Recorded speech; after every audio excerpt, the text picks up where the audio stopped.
काही व्यक्तिमत्व ही फक्त प्रसिद्ध नसतात, कल्याण करी राम राया ती संस्कार असतात. देवराया कल्याण करी राम राया जनहित विवरी जनहित विवरी जनहित विवरी काही आवाज हे फक्त कल्याण शब्द करी नसतात, राम राया ते विचार जागवणारी शक्ती असतात. कल्याण करी राम राया कीर्तन, अध्यात्म, दास म्हणे रंगभूमी, आम्ही समाज प्रबोधन केले आणि पावलो, वैचारिक परंपरा केले पावलो. यांचा दयेसी सुंदर संगम असलेलं व्यक्तिमत्व. नाही सरी दया कल्याण करी राम राया देवराया म्हणजे कल्याण करी हरिभक्त परायण डॉक्टर चारुदत्त आपळे बुवा. कल्याण करी राम राया देवराया कल्याण करी राम राया.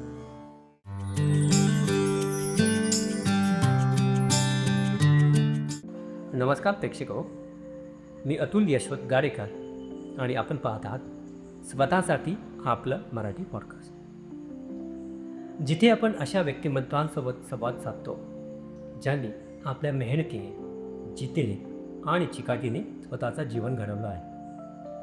इथे मिळतात प्रेरणादायी कथा, जीवनाचा अनुभव आणि यश मिळवताना आलेल्या संघर्षाचा प्रवास. या संवादातून आपण फक्त त्यांच्या आयुष्याबद्दल जाणून घेत नाही, तर स्वतःलाही एक नवीन दृष्टिकोन मिळवतो. कारण स्वतःसाठी म्हणजे स्वतःसाठी वेळ, स्वतःसाठी प्रेरणा आणि स्वतःसाठी दिशा. आज स्वतःसाठीच्या या मंचावर आपण संवाद साधणार आहोत हरिभक्त परायण डॉक्टर चारुदत्त आपळे बुवांसोबत. बुवा, स्वतःसाठी या आपल्या मराठी पॉडकास्टमध्ये तुमचं मनापासून स्वागत. लोक तुम्हाला कीर्तनकार, वक्ते, कलाकार म्हणून ओळखतात, पण आज आम्हाला माणूस म्हणून चारुदत्त आपले जाणून घ्यायचे आहे. आपल्या संवादाची सुरुवात अगदी सुरुवातीपासून करूया. बुवा, मला सगळ्यात पहिला प्रश्न आपल्याला विचारावासा वाटेल की बालपणातले चारुदत्त कसे होते? बालपणापासून आमच्यावर कीर्तनाचा संस्कार व्हावा अशी आई वडिलांनी फार उत्तम व्यवस्था केली होती. म्हणजे प्राथमिक शिक्षण, माध्यमिक शिक्षण हे सगळं शालेय शिक्षण चालू असतानाच माझ्या वडिलांचं कीर्तन महाविद्यालय आमच्या घरातच चालायचं. घराबाहेर एक मोठी जागा होती, ती जागा त्यांनी महाविद्यालयात दिली होती. तेव्हा शाळेचे तास संपले की त्या तासानं जाऊन बसायचं. अच्छा. अर्थात आपल्या बालपणीचा काळ आपल्याला कल्पना आहे की खूप मार्कांच्या मागे कधी आपण लागत नसायचं. त्यामुळे शाळाच्या आधीसुद्धा क्लासेस, शाळेच्या नंतरसुद्धा क्लासेस, असा काही प्रकार नसते ते. बरोबर. तेव्हा सकाळच्या वेळामध्ये कीर्तनाच्या जे वेगवेगळे वर्ग होते, संस्कृतचा वर्ग असेल, संगीताचा वर्ग असेल किंवा पूर्वरंग शिकवण्याचा वर्ग असेल, त्याचा थोडंसं अटेंड करायचं आणि त्यानंतर मग शाळा करायची. शाळेनंतर परत प्लेग्राऊंड, आणि प्लेग्राऊंड झालं की मग संध्याकाळी येऊन सगळ्यांची पुन्हा एकत्र उपासना आणि त्यानंतर विश्राम. पण त्याचा फायदा असा झाला की लहानपणापासून त्या वातावरणात किंवा त्या कीर्तनामध्ये किंवा त्या पाठशाळेमध्ये हे सतत गेल्याचा फायदा असा की चारुदत्त आपले लहानपणातच कीर्तनकार झाले. म्हणजे शाळेच्या गॅदरिंगमध्ये काहीतरी आकाम सादर करायचा, मग काय करायचं, तो मग कीर्तन सादर करायला. आणि बाकीच्यांना एखादा कलाप्रकार सादर करण्यासाठी बरेच कष्ट घ्यायला लागायचे. आमचं ते रेडी पण असायचं, तर त्यातले 2 अभंग म्हणायचे म्हणून टाकू आपण. किंवा त्या कीर्तन पाठशाळेच्या वर्गाचा दुसरा एक मोठा फायदा होता मला, तो म्हणजे तिथे पेटी तबला वाद्य ठेवून दिली असायची, त्याचंही वर्ग असेल. त्यामुळं त्या वादनाची ही कला थोडी हस्तगत झाल्यामुळे की गॅदरिंगला कशाचीही कमी पडली तरी आपण उपस्थित आहे. मग त्या निमित्ताने नाटकातही छोट्या छोट्या नाटकल्या ज्या असतात त्याच्यातही काम केलं. पण एक लहानपण बाबांनी अभ्यास आणि उपासना याकडे दुर्लक्ष करू दिलं नाही. अच्छा. म्हणजे असं कुठे झालं नाही की आता कीर्तनाला बाबा परगावी राहणार आहे, 10 दिवस राहण्याचे कीर्तन आहे, तुला तिच्या ॲटॅकमुळे मग कीर्तन तुझी तयार होती, तर मग 10 दिवस साडे का बुट्टी मोडूया. नसतं नाही मग शाळेतही नाही, महाविद्यालयातही नाही. म्हणजे तेव्हा तर सवाई गंधर्व संगीत महोत्सव हा रात्र चालायचा. आणि 9ला आम्ही गेले, पहाटे 5ला परत येणार आणि 8ला पहिलं लेक्चर. आम्ही सांगायचो नाना आम्हाला ते बरं वाटत नाही, तू वर्गात जाऊन झोप, ही तुमची शिस्त. आणि त्यातले सगळे शिक्षक त्यांना ओळखणारे होते, त्यांना मान देणारे होते. तो मी किती तुझ्या वर्ग शिक्षकांना की तू सवाई गंधर्व बघायला गेला होतास, तुला झोप येणार आहे, तू शेवटच्या पाकवरून झोप. पण तास बुडवणं हे त्यांच्या गणितात कधी बसलं नाही. शिस्त हे बालपणापासून एक वेगळी अनुशासनाची शिस्त अशी लावली. तुम्ही गृहपाठही केला नाही तरी तुम्ही पास होऊ शकता, जर तुम्ही प्रत्येक लेक्चर अटेंड केलं असेल तर. ठेव. आणि या शिस्तीत राहिल्यामुळे किंवा उपासनेच्या वेळेस सुद्धा संध्याकाळी प्लेग्राऊंड झालं, ते आम्ही खो खो वगैरे खेळायचो आणि इतके दमलेले असायचो, भूक लागलेली असायची. पण ती गीतेचा अध्याय, करुणाष्टक, रामरक्षा, भगवती हे सगळं झाल्याशिवाय जेवण नाही म्हणजे नाही. आणि तेव्हा आज लहान आपण असा राग यायचा, काय हा आपला बाप आपल्याला मिळाल्यामुळं. तर बाबा जर घरी नसले, कारण बाबा प्रत्येक वेळेला कीर्तनासाठी दौऱ्यावर असायची, पण आई पण तशी तेवढीच शिस्त कडक पाळलेली असायची. पण आज मोठे झाल्यावर आम्हाला कळतं की बघ त्या अनुशासनाचा आम्हाला खूप फायदा झाला. तर त्यामुळे आज 8-10 अध्याय तुमचे गीतेचे तुमच्या कंठस्थ झाले. एवढं आपण कॅल्क्युलेटर न घेता हिशोब करू शकतो भाडे असल्यामुळे. आणि अनेक गोष्टी त्याच्यामुळे साध्य झाल्या. तेव्हा बालपणीचे खेळ खेळू नका असं नाही म्हटलं त्याने, पण सकाळच्या वेळामध्ये कीर्तन वर्ग, दुपारी शाळा, कंपल्सरी शाळा, संध्याकाळचं प्लेग्राऊंड कंपल्सरी, आणि त्याच्यानंतर जो एक तास शिल्लक राहायचा त्या वेळामध्ये आम्हाला काम होतं. लहानपणी पुण्यामध्ये जे कोणी कीर्तन करायला आहेत आणि त्यांचं कीर्तन आहे, तिथे तुम्ही जायचं आणि त्याचं परीक्षण आम्हाला द्यायचं. काय आम्ही काढलं की चिडायचो, नाना इतकं भंकस कीर्तन करत भेटत आहे, आम्हाला कशावर तुम्ही पाठवलं. मग ते सांगायचे, म्हणजे कीर्तन कसं नसावं हे तुम्ही शिकलात ना. बरोबर, शिक्षण आहेच ना त्याच्यामध्ये. त्याचा उद्देश होता, तो उद्देश त्यातला खराब होता. आणि त्यामुळे या सगळ्या संगीताचा संस्कार किंवा संगीताचे कार्यक्रम असो, संगीत नाटकाचे कार्यक्रम असो, चांगल्या कीर्तनाचे कार्यक्रम असो, दोन भारत करूनचे सत्ता असंही आम्हाला कळत असे काही, पण उपस्थितीला पर्याय नव्हता.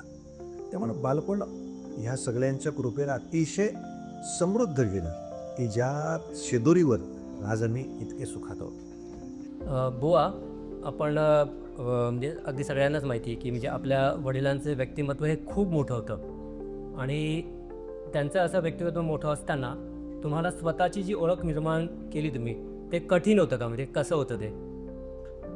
प्रत्येकच मोठ्या माणसाच्या घरात जो प्रश्न येतो तो सेम आहे. म्हणजे सुधीर फडक्यांच्या घरी सुद्धा प्रश्न तसाच होता, किंवा शाहीर साबळेच्या घरीला कदा प्रश्न तसाच होता की नेहमीच आपला परफॉर्मन्स सुरू झाला सादरीकरण की ती वडिलांची टॅली व्हायला लागली लोकांकडून. आणि मग स्वाभाविक त्यांचं समाधान आपण तेव्हा करूच शकत नाही कसंही. पण आमच्या बाबांनी सुद्धा बराचसा याचा विचार करू, कारण ते स्वतः काही काळ सिनेमा आर्टिस्ट म्हणून त्यांनी काम केलं होतं, काही काळ त्यांनी शाहीर म्हणून काम केलं. तर दिग्दर्शन आणि एकूणच सम्यक विवेक ही त्यांना कल्पना असल्यामुळे त्यांनी बऱ्याचशा गोष्टी वेगळ्या केल्या. म्हणजे त्यांचं गाण्याचं शिक्षण आणि त्यांची गायनाची पद्धत थोडी वेगळी होती. मला त्यांनी शास्त्रीय संगीताची वेगळी तालीम देऊन त्याची एक ओळख कीर्तनामध्ये करण्याची वेगळी मुभा दिली. नंतर पूर्वी ते उभं राहताना साधारणतः विवेकानंद कशी अशी आडवी शाल घेतात तशी शाल पांघरून ते उभे राहायची पेटा, आणि तशी शाल असायची.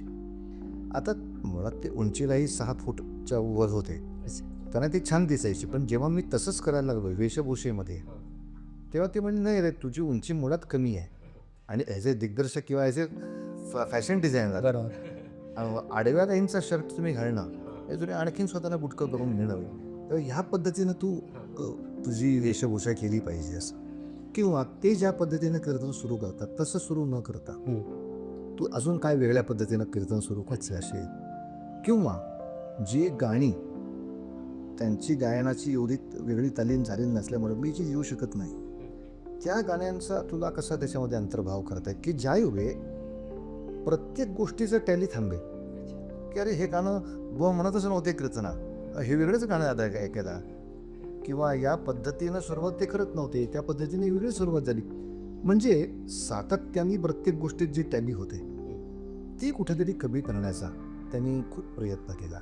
किंवा मटेरियलमध्ये सुद्धा ते जे मटेरियल मांडायचे तर ते आम्हाला आग्रह करायचे की तुम्ही अभ्यास करून याच्यामध्ये भर टाकली पाहिजे. अच्छा.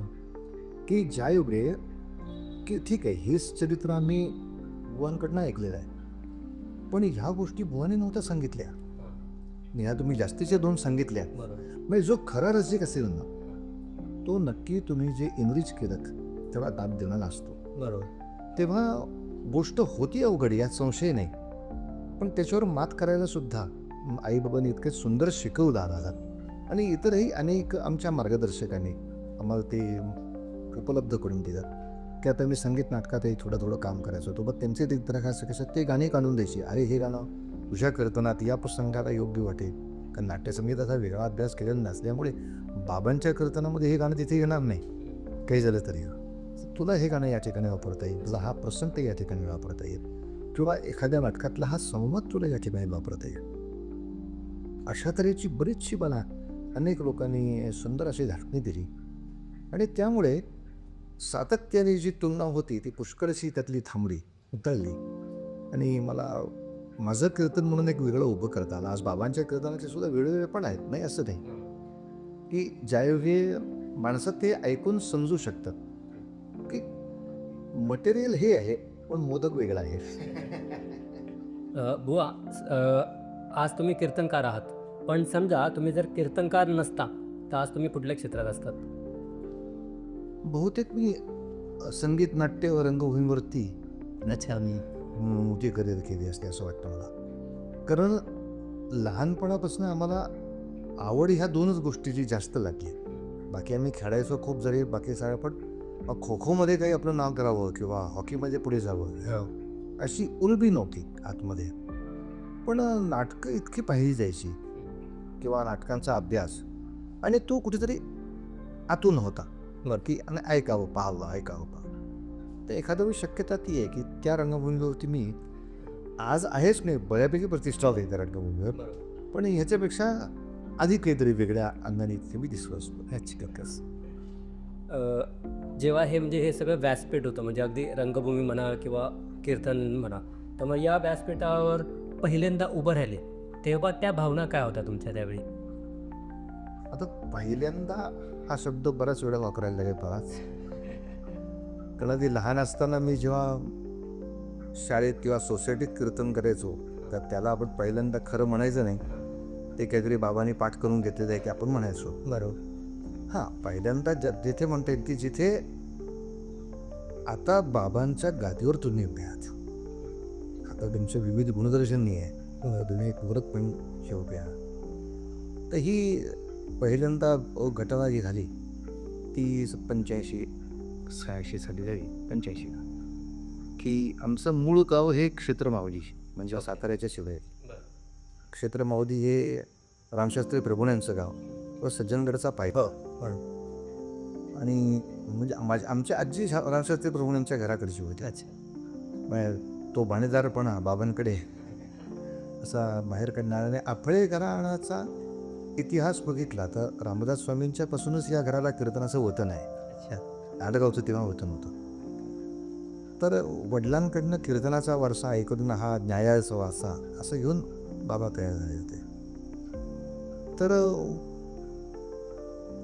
त्यांनी असं ठरवलं की आता साधारणतः कॉलेज जेव्हा संपलं, 10वी कॉलेज संपलं तेव्हा 82ला पासआउट झालो, मग 83च्या वयाची 2-3 वर्ष व्यवस्थित तालीम घेऊन की आपल्या मूळ ताली आता ह्या उत्सवामध्ये याला पुढचा कीर्तनकार या उत्सवाचा आता अच्छा म्हणून एस्टॅब्लिश करायचा, तो उभं करायचं.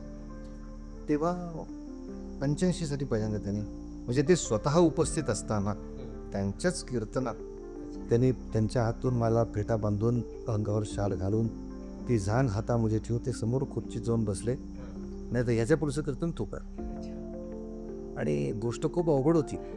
अर्थात ती फसू नये यासाठी 2 वर्ष अखंड मेहनत घेतली होती त्याने की हे उत्तम झालंच पाहिजे.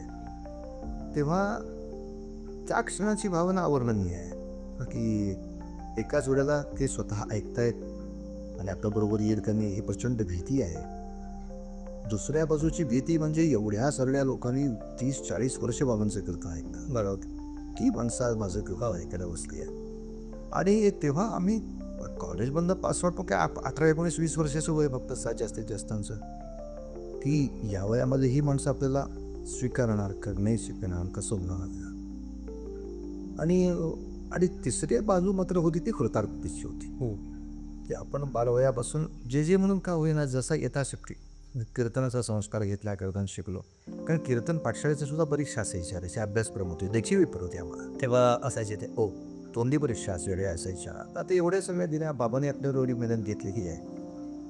तर एक चांगला वारसा आपल्याला जपायची संधी मिळाली याबद्दल कृतज्ञताही असे. कारण शाळेत असताना सर्व कॉलेजमध्ये आम्ही संगीत विषय घेऊन BA पूर्ण केलं, MA केलं. संगीत विषयात MA केल्यानंतर ते 2 ऑप्शन होते आमच्यासमोर की रेडिओची नोकरी होती तेव्हा. आता संगीत BA वेळेला सहज नोकरी मिळायची रेडिओमध्ये.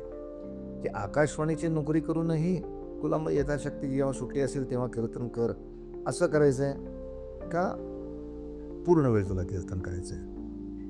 तर काय देवाची कृपा देवा, नाही नोकरी करून नाही, मला पूर्ण वेळ करायचं आहे कीर्तन. आणि त्याला दुसरं एक बालमनाचंही कारण होतं. कारण पालक शिक्षक जेव्हा मीटिंग असायची तेव्हा बाबा काही वेळेला यायची, जेव्हा पुण्यात असायची तेव्हा यायचे ते मीटिंगला. तर बाकी माझ्या सगळ्या विद्यार्थी मित्रांची त्यांची जेव्हा ओळी यायचे तेव्हा शिक्षक त्यांना शेकायन करायचे. माझे बाबा देखील त्यांना नमस्कार करायचे. अरे अच्छा म्हणजे माझे बाबा घ्यायचे. आणि तो ग्रेटनेस मी मिळवलं पाहिजे. बरोबर, मला शेकायन मला लोकांना मला नमस्कार केला पाहिजे. एक मला असं विचित्र संस्कार होतो. पण तेव्हा 85ला एक संमिश्र भावनेमध्ये मी ते कीर्तन सुरू केलं. पण अर्थात फार काळ त्यांना मला शिकवता नाही आलं. पुढे 86ला ते पॅरालिसिस अटॅक मी आडवे झाले, ते 88ला गेले. 88 झाले तर पुढे 2-1 वर्ष ते होते. पण तरीसुद्धा आम्ही काय स्क्रिप्ट केलं आहे तयार ते आता आजारी असताना मला फार करताना बाहेर घेता नाही आली की त्यांच्याकडे व्हायचं होतं. तिथे कोणीतरी अटेंडंट असेल तर मी बाहेर जाऊ शकतो. मग ती बनलीत मग त्या कोणी ना कोणी जबाबदारी घ्यायची ते. पण तिघीचे लग्न झालेली प्रत्येकजण तिचा संसार सांभाळून काय काय करे. पण तरी अमुक आता कुठलं कीर्तन आलं तुला नरसिंह जयंती झाली, मग तू काय स्क्रिप्ट तयार केलेस ते दाखव मला. मग हा भूम का नाही घेतला, हे का नाही घेतलं, ते काय केलं, मग ही कथा त्याच्यामध्ये असं बघ बेडवर पडून का घेणार मार्गदर्शन करायचं ते. पण सातत्याने त्यांचा हट्ट हा की तुमचं कीर्तन तुम्ही उभं केलं पाहिजे यासाठी मी दिलंय. त्यात 2 तरी वेगळ्या गोष्टी तुम्ही तुमच्या अभ्यासाने टाका, मगच मी कीर्तनाला उभे राहा. तेव्हा अशा तऱ्हेनं प्रत्येक कीर्तनाच्या आधी आठवडाभर कानाला एकच भुमणा लागलेला असे की आपण अशा एका परंपरेच्या ठिकाणी उभे होत की जी परंपरा आहे ते घोटणं अशी नाही आहे. तर त्याच्यामध्ये निश्चित सातत्याने काहीतरी भर टाकून पुढे नेत राहणं हाच आपल्याला महत्त्वाचा हिस्सा केला पाहिजे. आणि तेव्हापासून मग साधारण 86-87 पासून मी जास्त कीर्तनाला सुरुवात केली. 88ला बाबा गेल्यावर मग ते अधिक संख्येनं मला संख्येनं करायला लागलं. का असाही विषय त्याच्यामध्ये होता. पण आईबाबांचा वारसा चालवायचा तो या पद्धतीनं आला. त्याच्याबद्दल भीती, शंका आणि आदर अशा 3 संमिश्र भावना आहे सतत राहिले. बुवा, म्हणजे आता तुम्ही नेहमी कीर्तन करतात किंवा आपले जसं रंगभूमी आहे तिथे काम करतात, म्हणजे लोक तुम्हाला ना व्यासपीठेवर नाही बघत असतात.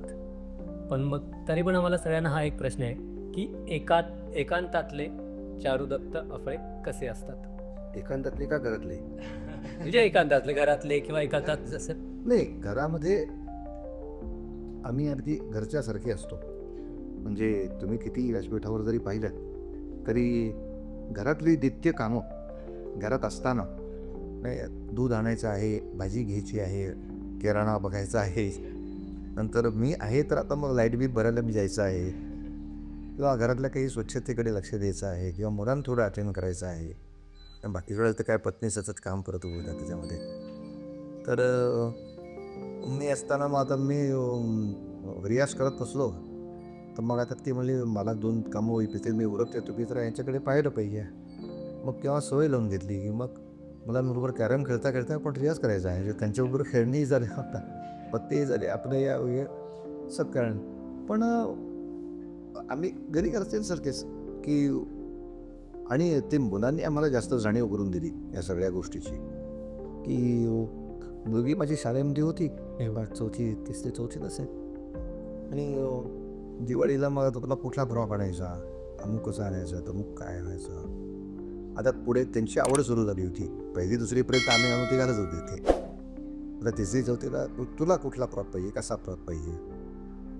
तर तिनं पहिल्यांदा ती जाणीव गवळीला करून दिली. अरे बाबा, फ्रॉक कितीचं हे महत्त्वाचं नाही आहे मला, पण फ्रॉक घ्यायला तुम्ही माझ्याबरोबर आलो पाहिजे. तिच्या दृष्टीने ते तिचं स्टेटस होतं की आपले बुवा हे नाव तेवढं लग्न, आणि हे माझे बाबा आहेत ते माझ्याबरोबर झोपून राहिले. मग 4000ची ह्या फ्रॉकची मला गरज नाही आहे. बरोबर, मला 500चा फ्रॉक चालेल, बाबांनी घेऊन दिलाय कुठे. तुम्ही घेऊन मला तो तिथे टॅली केलं पाहिजे किंवा चूज केलं पाहिजे. किंवा मुलगा सुद्धा आता माझा शाळेत असताना तुम्ही किती आहात, माझ्या कॅदिनीला तुम्ही उपस्थित आहात, तेव्हा तुमचा कार्यक्रम असू नसो तुम्ही तो कॅन्सल केला पाहिजे किंवा नाही घेतला पाहिजे. तर म्हणजे त्यांचे हट्ट, त्यांच्या हट्टासाठी काही गोष्टी करणं, किंवा त्यांच्या हट्टासाठी कधी सिनेमाला जाणं आहे, कधी पिकनिकला जाणं आहे, कधी हॉटेलिंगला जाणं आहे. तर काही गोष्टी त्यांच्या कलाने यायला लागतात.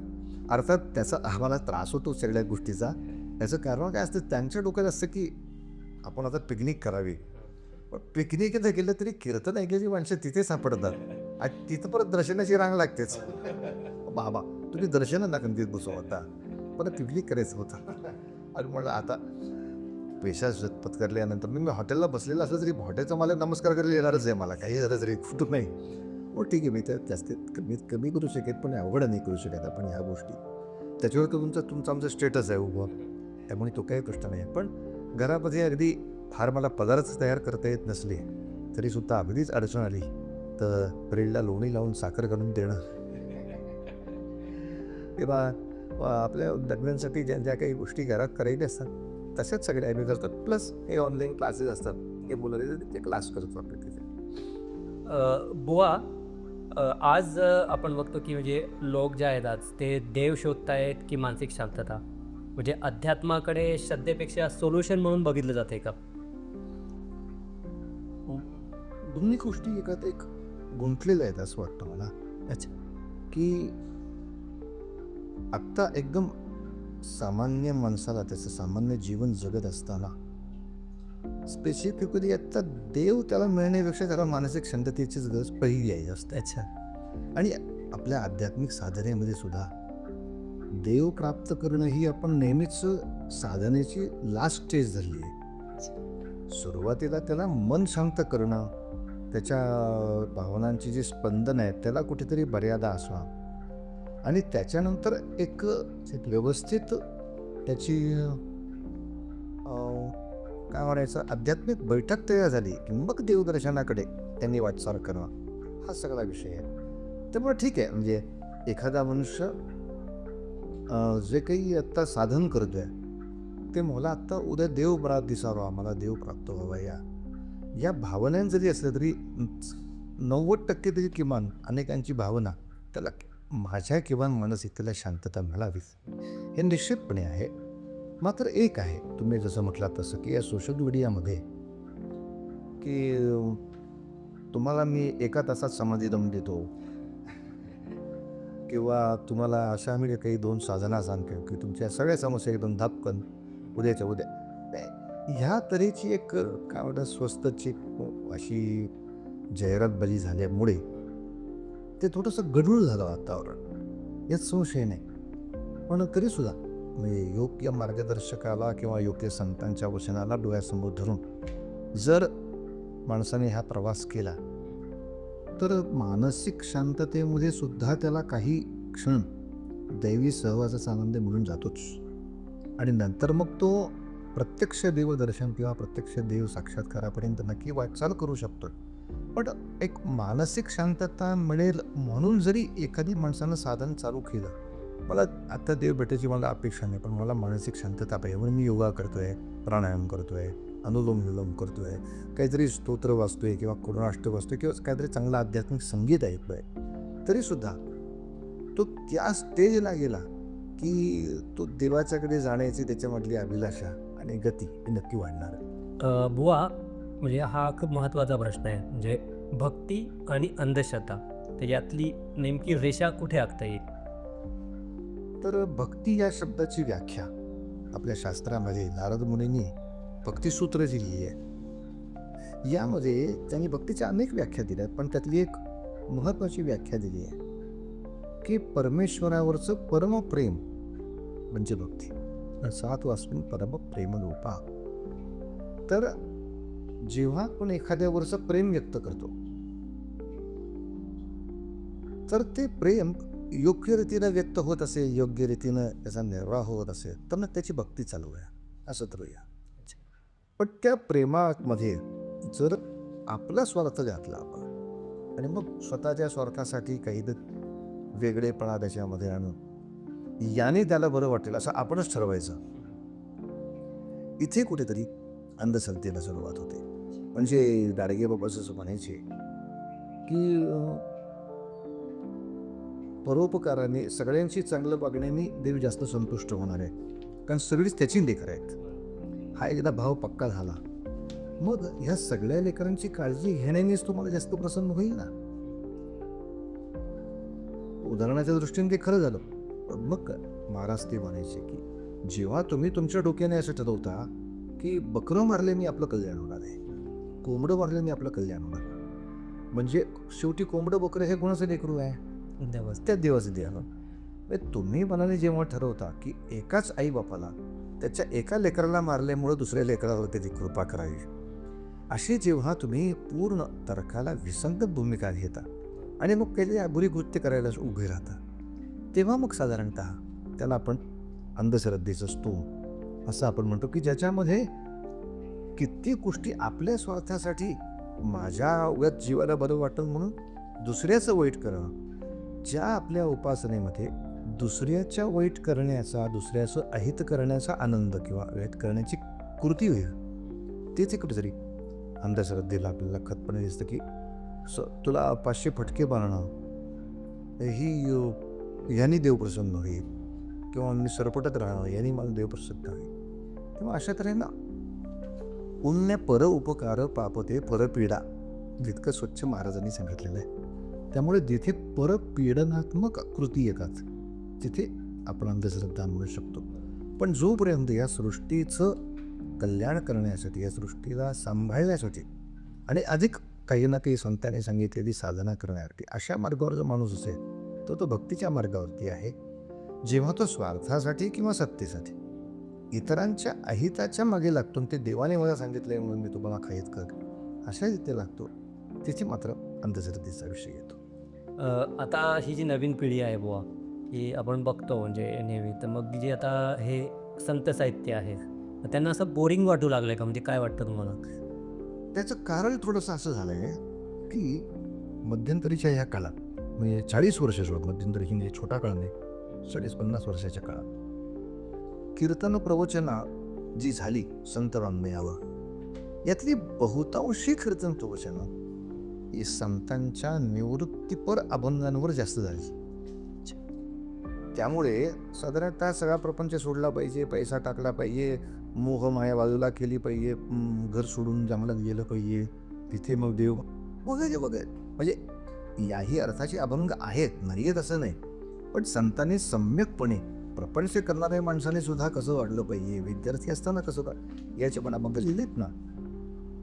पण दुर्दैवाने याच अभंगांचा मारा किंवा याच्यावरचं निरूपण हे अति प्रमाणात झाल्यामुळे तरुणांना वाटायला लागलं अरे बापरे, हे संतांचं साहित्य म्हणजे बहुतेक चला उठान संन्यास घ्या असं दिसतंय, म्हणून त्यांना ते बोरिंग खरं वाटायला लागलं. पण तुम्ही आम्ही जर नीट अभ्यास करून त्यांच्यासमोर ते चांगलं साहित्य मांडलं तर ते तितकंच अलीकडच्या अगदी भाषेत म्हणायचं इंटरेस्टिंग प्रकार आहे. बरं, फक्त त्यातला इंटरेस्ट डेव्हलप करणं आणि त्यांना त्या पद्धतीने त्यांच्या सुद्धा वृत्तीला आनंद देणारे अभंग आहेत हे जर दाखवलं तर मग एखादं त्यांना काही बोरिंग होणार. तसंच आता म्हणजे आपण एक पुढे वळूयात की आजचा जो माणूस आहे तो असं वाटतं की म्हणजे स्पिरिच्युअली वीक आहे किंवा मग इमोशनली एक्झॉस्टेड होत चाललं आहे असं वाटतं का तुम्हाला?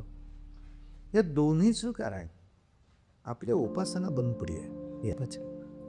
आपण जे लहानपणापासूनच्या उपासनेमध्ये वाढलो की तुम्ही कितीही धावपळीच्या जीवनात असलात तरी तुमच्या संध्याकाळची आपण मगाशी म्हणलो संध्याकाळची एकत्र घरातली उपासना आणि त्या उपासनेमध्ये मग काहीतरी संत वाङ्मयाचं श्रवण ऐकणं किंवा काहीतरी नामस्मरण काहीदा स्तोत्र हे बेसिक काय आहे, ही औषधं नाही, ते टॉनिक आहे. याची जे रेग्युलर घेतल्यामुळे आजार येणार नाही त्याची थोडं औषध म्हणजे आजाराला आल्यावर असलेली गोष्ट आहे. त्यामुळे झालं कसं आपली लहानपणापासूनच आता शालेय जीवनापासूनच ध्यान धारण्याची सवयच गेली. बरोबर. म्हणजे ज्याला सेट माइंड करून ठेवायला लागतो तो व्यायाम जर गेला तर ॲटोमॅटिकली माणूस इमोशनली एक्झॉस्ट होणार. की कोणत्याही इमोशनमध्ये मी जरी असलो कोणतीही परिस्थिती आली तरी मी माझी मानसिकता फार गडबडू द्यायची नाही. मला माझ्या ध्येयाकडे बघायचं आहे अपयशपासून. यासाठी जी ध्यानधारणा आवश्यक होती काहीतरी प्राणायाम गरजेचा होता तो बंदच झाल्यामुळे ॲटोमॅटिकली ते इमोशनली गडबड झाली. आणि त्याचा दुसरा परिणाम म्हणजे ते स्पिरिच्युअली वीक आहेत. म्हणजे आत्मिक साधनाच्या दृष्टीनं ते फार छोट्याशा वादळांनी गडबडून जात आहेत. अच्छा. पण एक आहे अलीकडच्या काही शाळांमध्ये आणि प्रयत्नपूर्वक त्याने त्यांच्याकडून काही प्रमाणात उपासना ध्यानधारणा असा प्रकार सुरू केल्यानंतर आज त्या शाळांमधनं बाहेर पडलेली आणि आता मोठ्या अधिकारपदावर गेलेली अशीच एखादी पिढी पाहिली तर या पिढीच्या अनेक तरुणांकडे आज या दोन्ही गोष्टी सबळ दिसतात की ते कुठेही फ्रस्ट्रेशन जात नाहीत, आत्महत्येकडे त्यांची प्रवृत्ती होत नाही, संकटाने खचून जात नाहीत. आणि दुसरं स्वतःच्या अधिकाराने सत्तेने कितीही पैसा मिळाला कितीही सुविधा मिळाल्या तरी कुठेही गर्वाने फुगून न जाता ते स्पिरिच्युअली त्यांच्या आध्यात्मिक आनंदामध्ये आणि परोपकारामध्ये समाजकार्यामध्ये लीन दिसतात. तेव्हा एक विशिष्ट छान तुम्ही उपासना साधना करून घेतली तर ह्या गोष्टी होणार नाही. पण दुर्दैवाने ती साधना नित्य आपल्या मुलांकडनं करून घेतली पाहिजे याचा पालकांनी आणि शिक्षकांनी दोघांनी म्हणून कंटाळा केल्यामुळे थोडासा असा प्रसाद दिसतोय. पण जिथे जिथे हा प्रयत्न होतो आहे तिथे तिथे परिस्थिती सुधारते आहे. बुवा तसं बघितलं तर आज जे काही क्षेत्र असे आहेत की तिथे प्रसिद्धी पटकन मिळते म्हणजे पण मग ती प्रसिद्धी जी आहे जी जितकी लवकर मिळते पण त्याची पात्रता तितक्याच वेगाने तयार होते का? नाही होत दुर्दैवाने. म्हणजे आपण अगदी टी व्हीच्या चॅनलचा विचार जरी केला तरी कौन बनेगा, महाराष्ट्राचा लाडका गायक, महागायक, महागायिका वगैरे याच्यामध्ये त्या वर्षभर तो प्रोग्राम चालला ती मुलं गाजली गाजली गाजली खूप मोठी झाली. नंतर आता त्यांना कोण होतच नाही. त्यामुळे त्यांची त्या काळात प्रसिद्धी झाली. पण ती मिळालेली प्रसिद्धी त्याची पात्रता टिकवून ठेवण्यासाठी ज्या काकाकारांनी अखंड साधना चालू ठेवली ती आजही कलाक्षेत्रामध्ये नावाजलेली ती मोठी झाली माणसं. पण म्हणजे त्या प्रसिद्धी मिळाल्यावर ती पात्रता येतेच असं नाही. त्या पात्रतेसाठी तुम्हाला तेवढीच व्यवस्थितपणे साधना आणि पुढची वाटचाल अगदी प्रामाणिकपणे करावीच लागते. ठीक आहे, पूर्वीचा काळ असा होता वेगळा होता की आयुष्य साधना केली तरी त्या लोकांना बिचाऱ्यांना प्रसिद्धी मिळत नव्हत्या. म्हणजे आज मीडियाने एक चांगली गोष्ट आपल्याला दिली की तुम्ही चांगली साधना केली तर त्या चांगल्या साधनेला लोकांपर्यंत पोचवण्यासाठी एक माध्यम तुम्हाला उभं राहिलं. पण दुर्दैवाने फारसा गुणवत्तेच्या पात्रतेचा विचार किंवा गांभीर्य असं न करणारी माणसं ज्याच्या मागे जास्त लागल्यामुळे ते प्रसिद्धीच्या जास्त मागे लागतात. किंबहुना पालकसुद्धा फार विचित्र झाले. म्हणजे तुम्हाला सांगतो आता आम्ही गाण्याचे वर्ग घेतो तर त्याला गाण्याचा पहिला सा रे गम मधला सा येण्यापूर्वीच ते पहिलं विचारत होते हा कार्यक्रमाला कधी त्याला गायला घरी आहे. म्हणजे आज पोरांचंच चुकतंय असं नाही, पालकांचंच मुळात चुकतंय की साच्या आधी पैसा त्याच्या डोक्यात आला. तिने साधारण म्हणून त्यांना काही काय करू दे ना. म्हणून घरी तो माझा पोरगा कसा छान गातो त्याची रडं करायची आणि सगळीकडे पसरवायची. घरी प्रसिद्धी मिळेल त्याला सर्वांनाच. पण पात्रता येण्यासाठी वेगळे कष्ट करणं आवश्यकच आहे. प्रसिद्धीनं पात्रता येते असं नाही, पण मध्ये असा एक फायदा नक्की आहे की ज्यांना पात्रता आहे त्यांना जी प्रसिद्धी आज परांगमुख होती ती जरा ठीक झाली आहे. बुवा, एक प्रश्न हा विचारायचा आहे मला की लोक देवावर श्रद्धा ठेवता की भीती? आपल्या जीवनाचा क्रम जर बघितला तर अगदी बालपणापासून आपल्याला पालकांनी दोन्ही शिकवलं की नवीन सदरा शिवला किंवा नवीन कपडे आणले, जावा बघा दे नमस्कार कर का त्याच्यामुळे तुला मिळालं आहे. बरोबर. म्हणजे एका बाजूला त्याच्याबद्दलचं एक वेगळं प्रेम निर्माण व्हावं आणि असं करू नको हा बापा रागवेल या एका मार्गाने त्याच्याबद्दलची थोडीशी भीतीही ठेवणं. ठीक आहे, ही अगदी काम बालपणीची प्राथमिकता आपण जरी लक्षात घेतली तरी पुढच्या कालखंडामध्ये सहसा मनुष्य देवावर भीती नेतो. म्हणजे देव माझं काहीतरी वाईट करील म्हणून आता काहीतरी करूया, आत्ता काहीतरी करूया असं न होता या जगातल्या दुष्टशक्ती मला ज्या कुठले त्रास देत आहे त्याच्यापासून कुठेतरी देव वाचवे, दैवी उपासना वाचवी आणि या भावनेनं या उपासनांकडे जाणारे यांची संख्या थोडी जास्त दिसते. हां, आता असं नाही केलं तर देवाचा तुमच्यावर कोप होईल हा सगळा प्रकार पुन्हा अंधश्रद्धेकडे जातो की हे सांगणारी माणसं किंवा त्याच्यासाठी मग काहीतरी त्याच्याकडनं अगोर कर्म करून घ्यायची की असं नाही केलं बकरा नाही आपल्यासारखं देव रागवेल देवाचा हा अंधश्रद्धेकडे जाणारा विषय आहे. पण जोपर्यंत काय म्हणायचं सर्व भूतमात्रांप्रती प्रेम राखून तुमची जेव्हा साधना चालू असते तेव्हा हा प्रश्न त्याच्यामध्ये येत नाही. आणि किंबहुना अनेक दुष्टशक्तींचा जेव्हा त्रास असतो तेव्हा काही जाणकार माणसं उपाय सांगताना सुद्धा नुसता देवपूजेचा किंवा नुसता उपासनेचा असा उपाय न सांगता अमुक काळामध्ये तुम्ही भिकाऱ्यांना जास्त अन्नदान करा, तुम्ही माशांच्यासाठी असं करा, पक्ष्यांच्यासाठी असं करा, तुम्ही पशूंसाठी थोडं असं करा की ज्या योगे ह्या सगळ्या दुष्टशक्तींपासून तुम्हाला वाचायला ईश्वरी शक्ती तुम्हाला लाभाची ठरेल. तेव्हा एक छोटा गट आहे की जो देवाची भीती हरून काहीतरी तुमच्याकडनं करून घेतो. पण बहुतांशी संत महात्म्यांचा किंवा ऋषीमुनींचा जो एक मोठा प्रभाव आपल्यावरती आहे तो देवाची भीती तू घालत नाही तर दुष्टशक्ती तुला जो त्रास देत आहे त्याची तुला भीती आहे. त्याच्यातून या दैवी उपासना तुला नक्की काही ना काही चांगला मार्ग तुला सुखाचे काही दिवस दाखवते. अशा तऱ्हेचा धाव आपल्याकडे जास्त आहे. आणि बुवा, आपण आता सध्या बघतोय म्हणजे धर्म आणि धार्मिक दिखावा म्हणजे हे सध्या फार होत चालले. तर मग याचा नेमका फरक आता सामान्य माणसं त्यांनी कसा ओळखावा? म्हणजे आपल्याकडे धर्म या शब्दाची मूळ व्याख्या धर्मो धारयती प्रजा अशी आहे. म्हणजे ज्या ज्या कृतींमुळे प्रजेची धारणा चांगली होते तो खरा धर्म. आणि ही एकदा व्याख्या डोळ्यासमोर बसली.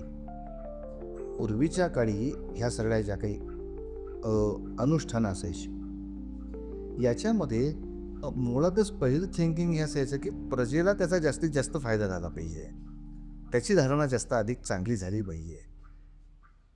जेव्हा याच्यातून प्रजेची किंवा समाजाची काही धारणा होत नाही आहे पण जो काही तो धार्मिक कृती करतोय त्याची जाहिरात आणि त्याचा बडेजाव हा जास्त लोकांना पोचतो आहे. जेव्हा त्याच्यामध्ये व्यक्तिगत बडेजाव किंवा संस्थात्मक बडेजाव येतो तेव्हा त्याला आपण धार्मिक देखावा म्हणतो. पण जेव्हा हेच लोक हा बडेजाव बाजूला सोडून जर परमेश्वराचा अधिष्ठान घेऊ किंवा नुसतं माणुसकीचा अधिष्ठान घेऊ जर काही शैक्षणिक कार्याला, काही आरोग्यात्मक कार्याला किंवा काही शेतीच्या सुविधेच्या कार्याला, गोरक्षणाच्या कार्याला अशा कार्याला जेव्हा स्वतःला काही छानपैकी वाहून घेतात आणि ती सेवा तर ईश्वर सेवा आहे म्हणून सुद्धा जेव्हा प्रतिष्ठित करतात तेव्हा निश्चितपणे हे कुठेतरी धर्मपालन करत आहे असं दिसतं. पण जेव्हा त्याच्यामध्ये झाड लावणाऱ्याच्या स्वतःच्या परिवाराचे फोटो आणि त्याच्या घराचाच फोटो जास्त महत्त्वाचा होतो, तेव्हा कदाचित देखावा असं म्हणतो. तेव्हा सामान्य माणसाने हे समजून चालावे की जेव्हा त्याचं स्वतःचं बडेजाव करणं बाजूला सोडून तो चांगलं काही काम करत असेल तर नक्की तो काहीतरी धर्म करतोय. पण ज्यामध्ये तो स्वतःच्या प्रसिद्धीलाच अधिक वाव देतोय तिथे तो दिखावा करतोय, त्यामुळे त्याला काही बोलण्याला अर्थ नाही. भाऊ आता म्हणजे कीर्तन आहे आणि रंगभूमी म्हणजे ह्या दोघं क्षेत्रात तुम्ही खूप मोठं काम केलं आहे. तर मग एक म्हणजे असा एक दोघांमधलाच एक प्रश्न विचारणे की रंगभूमी जी आपली रंगभूमी तिने तुमच्या अध्यात्माला काय दिलं? आता अध्यात्म साधनेमध्ये मनाची एकाग्रता किंवा त्याच्या बरोबरीनंच बाह्य जगाचा विसर पडलेल्या अवस्थेत आपल्या मनाला काही नव्हतं. अशा अनेक अवस्था आहेत ज्या साधायचा आपण प्रयत्न करत असतो. तर रंगभूमीच्या त्या साधनेतून या गोष्टी बऱ्याचशा साध्य होतात की सगळा बाजूला गदारोळ चाललेला असताना सुद्धा त्या भूमिकेतल्या त्या संवादावरती त्याचा भावाविष्कार नीट येतोय की नाही याच्यावर एक मनाची एकाग्रता, आणि दुसऱ्या बाजूला इतर पात्रांची थोडीशी वेगळी हालचाल, वेगळे आवाज किंवा वेगळं काही ॲक्टिव्हिटी चालू असून सुद्धा आपल्या मनाला कुठेही गडबडीचं न करता जी आपल्याला आध्यात्मिक साधनेसाठी एकतानता पाहिजे आहे, आणि एका विशिष्ट पद्धतीने ती परकाया प्रवेशाच्या पद्धतीनं पण असते, भावोत्कट अवस्था असते. म्हणजे मी माझ्या स्वतःच्या सगळ्या भावना बंद करून त्या पात्राच्या सुखदुःखाच्या भावना माझ्या अंगात घेऊन मी दुसऱ्या कुठल्या तरी पात्रासाठी, दुसऱ्या कुठल्या तरी व्यक्तिमत्वासाठी तेवढा आनंदित होतो, दुसऱ्या कुठल्या तरी व्यक्तिमत्वाच्या दुःखासाठी मी तेवढं दुःखी होतो. तेव्हा ही माझी इतर पात्रांसाठी होणारी सुद्धा मनाची हळवी अवस्था ती आध्यात्मिक साधनेला नक्की लाभ देते. तेव्हा अशा तऱ्हेचा त्या साधकांनी अशा तऱ्हेचा थोडासा संगीतात्मक किंवा भूमिकेमध्ये जाऊन परत येण्याचा असा जर थोडा अभ्यास राहिला तर नक्कीच आध्यात्मिक साधनेला त्यांच्या बळी होऊ शकतात. कीर्तन आणि अभिनय यात जास्त कठीण काय वाटतं? अर्थातच कीर्तन, कारण अभिनय हा पुष्कळसा प्री प्लॅन्ड असा ठरलेला असतो, बरोबर. आणि अनेक प्रयोग झाले तरी तो तसाच करायचा असतो. अच्छा. हां, कीर्तनाला ते रोज तुम्हाला बदलायचं असतं. तुमची कथा जरी तीच असली तरी सुद्धा तुम्ही ती कोणासमोर मांडताय याच्यावर त्याचं सादरीकरण बदलतं. म्हणजे 5वीच्या मुलांपुढे तीच कथा सांगणं ही वेगळी असणार, कॉलेजमध्ये हीच कथा सांगणं वेगळी असणार, ग्रामीण समाजात सांगणं वेगळी, विद्वानांच्या समोर सांगणं वेगळी, परदेशीच तीच कथा तुम्हाला सांगत असताना वेगळी होते. पण असं अभिनय होते काही होत नाही. मग नाटक सादर करायचं तर मग कोणाचंही पूर्व सादर करायचं तेच करायचं आहे, तुम्हाला तसंच करायचं आहे. त्याच्यामध्ये मॉडिफिकेशन किंवा मायनस पॉईंट्स हे कमी प्रमाणात आहे. कीर्तनामध्ये मात्र तुम्हाला तुमच्या स्क्रिप्टवरती आणि अभिनयावरती प्रचंड विचार करायला लागतो प्रत्येक स्टेजला. आता तुम्ही म्हणजे हे कला क्षेत्रात पण भरपूर काम केलं आहे, पण आता आज जर तुम्ही बघाल ना तर कलाकारांमध्ये साधना कमी वाटते आणि त्यांची विजिबिलिटी जास्त दिसते, असं वाटतंय का तुम्हाला? काय खरी गोष्ट आहे की साधारणतः आता अलीकडच्या कालखंडामध्ये एखादं नाटक, एखादं सिरियल, एखादी हिट झाली, त्यातले 2 कलाकार प्रसिद्ध झाले की का कोणास ठाऊक त्याला त्याच पद्धतीनं काम करायला आवडायलाही लागतं, आणि लोकही त्याच्याकडे त्याच पद्धतीनं बघतात, आणि त्याच्याच भूमिकांसाठी त्याला परत बोलवलं जातं की ज्यायोगे त्याला वेगळं काहीच करायचं नसतं, हेच त्या भूमिकेसाठी करायचं असतं. पूर्वीच्या काळातला जो कलाकारांचा मोठा डाटा होता की प्रत्येक तऱ्हेच्या भूमिका करायच्या, ती जी साधना होती की मला हिरोची पण करता आली पाहिजे, हिरोच्या वडिलांची पण करता आली पाहिजे, मला विलनची पण करता आली पाहिजे, मला गाड्याची पण भूमिका करता आली, मला ऐतिहासिक भूमिका जमली पाहिजे, मला सामाजिक जमली पाहिजे, मला संतांची भूमिका, ही एक वेगळी साधना होती. म्हणजे त्या काळ खरंच ती पात्र असे वेगवेगळ्या भूमिकेमध्ये आपल्याला अशी पाहायला मिळायची की याच भूमिकेमध्ये तो चोखा मला होता, दुसऱ्या दिवशीच्या भूमिकेमध्ये तो पोलीस इन्स्पेक्टर आहे, अमुक आहे, तमुक आहे. तर पुढच्या कालखंडामध्ये त्यांची संख्या खूप वाढली, पण हे पत्र पोलीस इन्स्पेक्टर म्हणजे 100 90 चित्रपट हा पोलीस इन्स्पेक्टरच असणार. एखादा कॉमेडियन प्रसिद्ध झाला की तो 100पैकी 90 सिनेमात कॉमेडियन असला.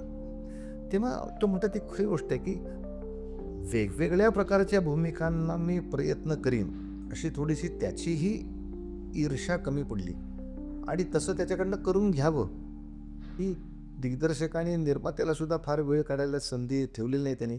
ते त्यांच्या TRPच्या मागे लागले, जाऊ दे ना त्याच्या नावावरती एवढे पैसे मिळतात, मग त्याला उगाच दुसरी भूमिका दिली ती लोकांना नाही आवडली, पैसे नाही जमले, आपल्याला आपली भरपाई कशी मिळणार. हे शेवटी कुठेतरी पुन्हा ते TRPच्या किंवा उत्पन्नाच्या मागे गेलं आणि ती काय विविधता गेली. प्रत्येक पात्रामध्ये जी एक वैविध्यपूर्ण मोठी साधना झाली असती ती थोडी कमी झाली. पण ठीक आहे, आता काळाचा माही पाहून आपलंच मान्य केलं पाहिजे. बुवा, आपण आता सगळीकडे बघतोय की रील्स आणि रील्स, म्हणजे रील्सचाच जमाना आहे, शॉर्ट किंवा रील्स म्हणतो. तर मग आपण जर हे रील कल्चर म्हटलं तर ते मग पारंपरिक ज्या कला आहेत आपल्याकडे यासाठी धोका आहे का संधी आहे, काय वाटतं तुम्हाला? संधीच म्हणायला लागेल जरा. कारण रीलमध्ये नेहमीच पुष्कळशा वेळेला कलाकार त्याची जाहिरात करत असतो. म्हणजे मी एखादा चांगला पारंपरिक लोककलेचा हा प्रकार सादर करतो आहे तर तो साधारण लोकांमध्ये अधिक लोकप्रिय व्हावा किंवा माझं कुठे परफॉर्मन्स असेल तर तिथं लोकांनी बघायला यावं यासाठी त्यांचं कुतूहल जागं करण्यासाठी जेव्हा रील्स केली जातात तेव्हा मगाशी आपण चर्चा केली त्याप्रमाणे की हा त्या कलाकारांना प्रसिद्धीसाठी खूप चांगला मोका आहे की ज्या निमित्तानं ते या कलाविष्काराच्या एका मोठं व्यापक दर्शनाचा कार्यक्रम असं जर त्याने नुसता लावला असता तर किती माणसाला असते माहीत नाही.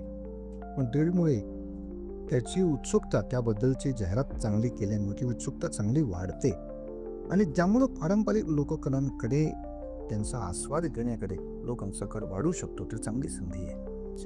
आणि त्या लोकांना जे आता तो कंटेंट असतो मग त्याच्यामध्ये तो कंटेंट हवा असतो की अनुभव? थोडंसं दोन्ही उत्तर द्यायला लागेल.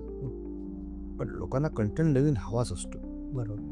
की त्यातलं मूळ जे स्वत्व आहे ते चांगलंच पाहिजे. पण एखाद्या वेळेला एखाद्या गायकाकडे, आता का मला गाण्याचा व्यासंग जास्त आहे म्हणून मी सांगू शकतो, एखाद्या गायकाकडे गायनाची विद्वत्ता असेल पण एक छान मैफल झाली असा तो अनुभव देऊ शकत नसेल तर मग एखाद्या वेळेला पब्लिक परफॉर्मन्सच्या दृष्टीनं माणसं म्हणतात नाही ती विद्वान आहे ठीक आहे पण नाही बुवा. पण त्यातला जो विद्यार्थी असेल तो म्हणजे जाऊ दे ते प्रसिद्ध नसते पण मटेरियल काय चांगलं आहे ते मी शिकायला तरी किमान जातो. किंवा एक विद्यार्थी किंवा साधक या दृष्टीने जर बघायला गेलं तर निश्चितपणे या एका मोठ्या वर्गाला कंटेंट खूप महत्त्वाचा राहतो. आणि एक जनरल पब्लिक जे असतं तो अनुभवाचाच जास्त हट्ट करतात आणि मग कित्येक वेळेला कंटेंट नसतानाही अनुभूती देऊ शकतात. अशी एक पॉपकॉर्न काही लोक असतात. मग त्याची छेळती जास्त होते, नाही असं नाही.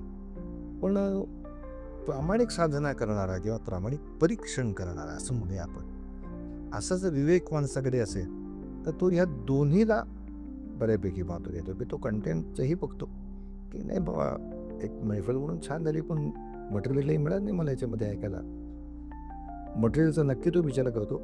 आणि काही ठिकाणी हां कंटेंट आहे पण अनुभव नाही आहे तर तो समाज बऱ्यापैकी क्षमाशील करतो की तो जाऊ दे ठीक आहे, तो चरम सीमेचा तुम्हाला अनुभव नाही देऊ शकला पण आपलं मटेरियल खूप चांगलं मिळतं. दोन्ही गोष्टी गरजेच्या आहेत, म्हणजे अगदी बरोबर आहे.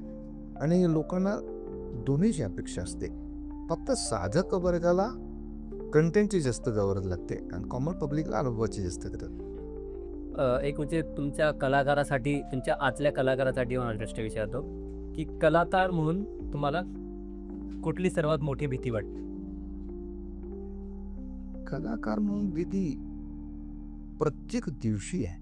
म्हणजे काय म्हणत बघा, आजचा माझा परफॉर्मन्स काय होईल, कितीही तयारी केली तरी तुम्हाला ही भीती राहते. आपण प्रामाणिकपणे खूप कष्ट केलेले आहेत, आपण प्रामाणिक सादरीकरणही करतोय, पण आजचा प्रयोग रंगेल का नाही हे कोणीही सांगू शकत नाही. म्हणजे पहिली 10-15 मिनिटं जवळजवळ जोपर्यंत पब्लिकचा अंदाज येत नाही की हे त्याला आवडतंय नाही आवडतंय, पण माझं प्रकरण याच्यामध्ये त्यांना भावतंय नाही, तोपर्यंत एक प्रचंड भीती असते. एकदा ते सेट झालं की पुष्कळशी भीती कमी होते. तुम्ही अगदी आनंदाने परफॉर्मन्स देता, नाही असं नाही. पण याच्याही पुढची एक थोडी भीती अशी राहते की जगाची आणि निसर्गाची राहटी थोडी वेगळी आहे, विचित्र आहे. की तुमचं नाव जसजसं वाढत जातं तसतशा लोकांच्या अपेक्षा वाढत जातात, पण त्याच वेळेला तुमचं वयही वाढत जातं. तुमची शक्ती कमी कमी व्हायला लागलेल्या असतात. जेव्हा लोकांच्या अपेक्षा प्रचंड वाढायला लागतात तेव्हा तुमची शक्ती कमी कमी झाली. लोक कसं करतात, तुमचा 30व्या वर्षाचा परफॉर्मन्स त्यांनी पाहिलेला असतो, 40व्या वर्षी त्याला वाटतं की तसा परफॉर्मन्स हो, 50व्या वर्षी त्याला असं वाटतं की तो 30 वर्षाचा असताना तुम्ही काय करत होता तसं. पण ते फिजिकली जरा शक्य नाही आहे, हे पब्लिक फारसं समजून केळलं घेऊ शकत नाही. मग ते 60च्या माणसाला सुद्धा म्हणतात, "नाही, तुम्ही त्या 15 वर्षापूर्वी छान गात होता तो." अरे बापरे! 15 वर्षापूर्वी 40 वर्षाचा होतो, असं काय करतोयस तू? तेव्हा ती एक भीती थोडी अशी राहते की किमान प्रेक्षकांचं आपण मनोरंजन करू शकू, एक मिनिमम त्याला क्षमता तिथपर्यंत त्याच्याकडून राहू ना, त्याच्यापेक्षा खाली आपण येणार नाही ना.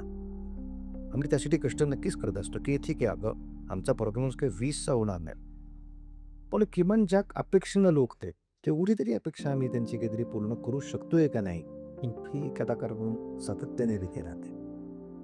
बुवा म्हणजे तुम्ही अनेक संगीत नाटकं केली आणि त्यातलं म्हणजे सगळ्यात फेमस आहे आपलं कट्यार काळजात घुसली. तर म्हणजे हे जे नाटक आहे किंवा इतर संगीत नाटक आहेत, तर याच्यातले अनुभव आहेत, म्हणजे ज्या अनुभवाने तुमचं व्यक्तिमत्व कसं घडलं, त्याविषयी आम्हाला ऐकायला आवडेल. कट्यार काळजात घुसलीसारखा या नाटकाचा जर विचार केला तर ज्यामध्ये सतत एक संघर्ष दाखवला आहे की तो त्याच्या गायकीवरती जळतो आहे आणि त्या गायकी मला तो प्रतिष्ठित करायच्या मागे नाही, आणि त्याचा परिणाम या नाटकात दाखवला आहे की शेवटी तो गायक त्याला बायपास करून पुढे जातो आणि हा त्याच्या मत्सराच्या गोऱ्यात आहे तसा अडकला आहे. तर ही अवस्था राहू नये, हा एक चांगला संस्कार या नाटकाने आम्हाला दिला की आपण प्रत्येकाच्या चांगल्या गुणाचा एक्सेप्टन्स आपला वाढणं आणि प्रत्येकाकडनं काहीतरी चांगलं आहे ते घ्यावं ना. त्याच्याकडे माझ्यापेक्षा काहीतरी वेगळं आहे यासाठी मी मत्सरच का केला पाहिजे, यासाठी मी हेवाच का केला पाहिजे. तेव्हा ती गोष्ट पाहण्यात आली किंवा इतरही अनेक संगीत नाटकाने सातत्याने चांगला संस्कारच दिला की आता संशय गल्लोळ चालत नाही. त्याच्यामध्ये आपल्याला दिसतं असं की प्रत्येक कलाकाराला एक समोरची घटना दिसते, त्या घटनेत त्याला संशय यायला लागतात, अरे हा माणूस बदपाई का काय, हा माणूस अमुक आहे का काय. नंतर कळायला लागतं की नाही, त्याच्या मागचं खरं कारण ह्या प्रसंगाचं वेगळंच आहे काहीतरी. मग त्याचा संशय निवृत्त होतो, निराश होतो. ह्या सगळ्या प्रकारांमुळे आपल्याही व्यक्तिमत्वामध्ये हा एक छान परिणाम होऊन जातो की आपण एखादा प्रसंग बघून एखाद्याचं मत नाही आपण व्यक्त करत का असा असा प्रसंग झाला, हा माणूस असा असा बोलला, मला असा असा वागला, तुमचं या माणसाबद्दल काय मत आहे. तर माझा संस्कार असं सांगेल की मी मत नाही देणार. त्या दिवशी तुम्ही भेटलात त्याच्या आधी त्याच्या जीवनात काय झालं होतं हे थोडं मला पाहायला पाहिजे. कोणाचं ते भांडून आलं असेल एखाद्या वेळी, तसं आपण असेल एखाद्या वेळेला,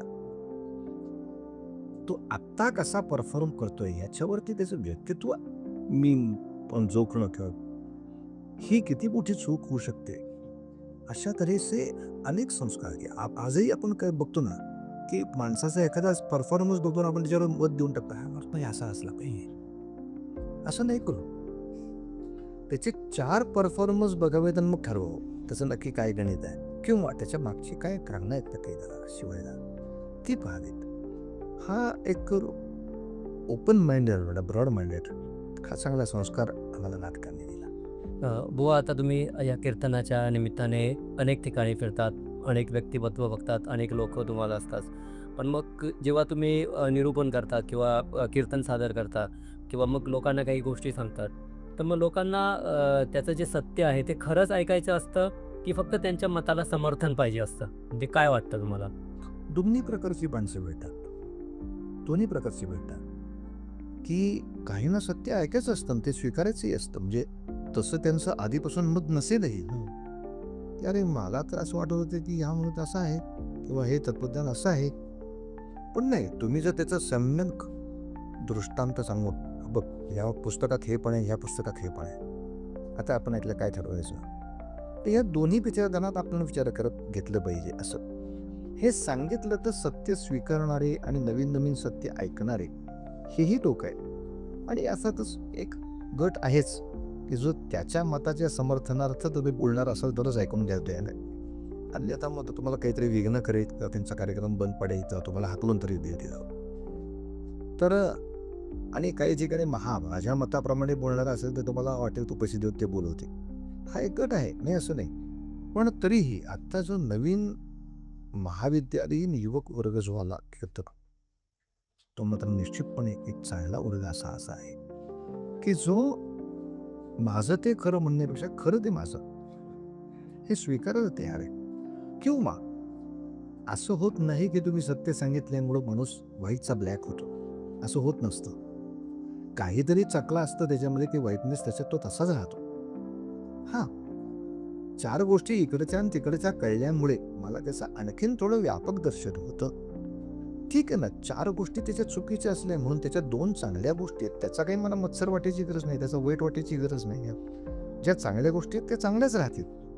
हा जिथं माझा गैरसमज होता तेवढा बाजूला करून शेवटी प्रत्येक जो माणूस आहे ख्याती का शिल्पाप्रती आहे का प्रत्येक गोष्ट, त्यामुळे 4 मायनस असणार, 4 प्लस असणार. मी जे 8ही प्लस समजत होतो त्याच्यावरची 4 मायनस आहेत आणि 4 प्लस आहेत, तरीही मला त्या व्यक्तीवर तेवढाच आदर राहतो की मी 4 प्लस आहेत त्याच्यावरच प्रेम करत होतो, तेच माझं खरं होतं. तेव्हा समाजात दोनही प्रकारची माणसं पाहायला मिळतात.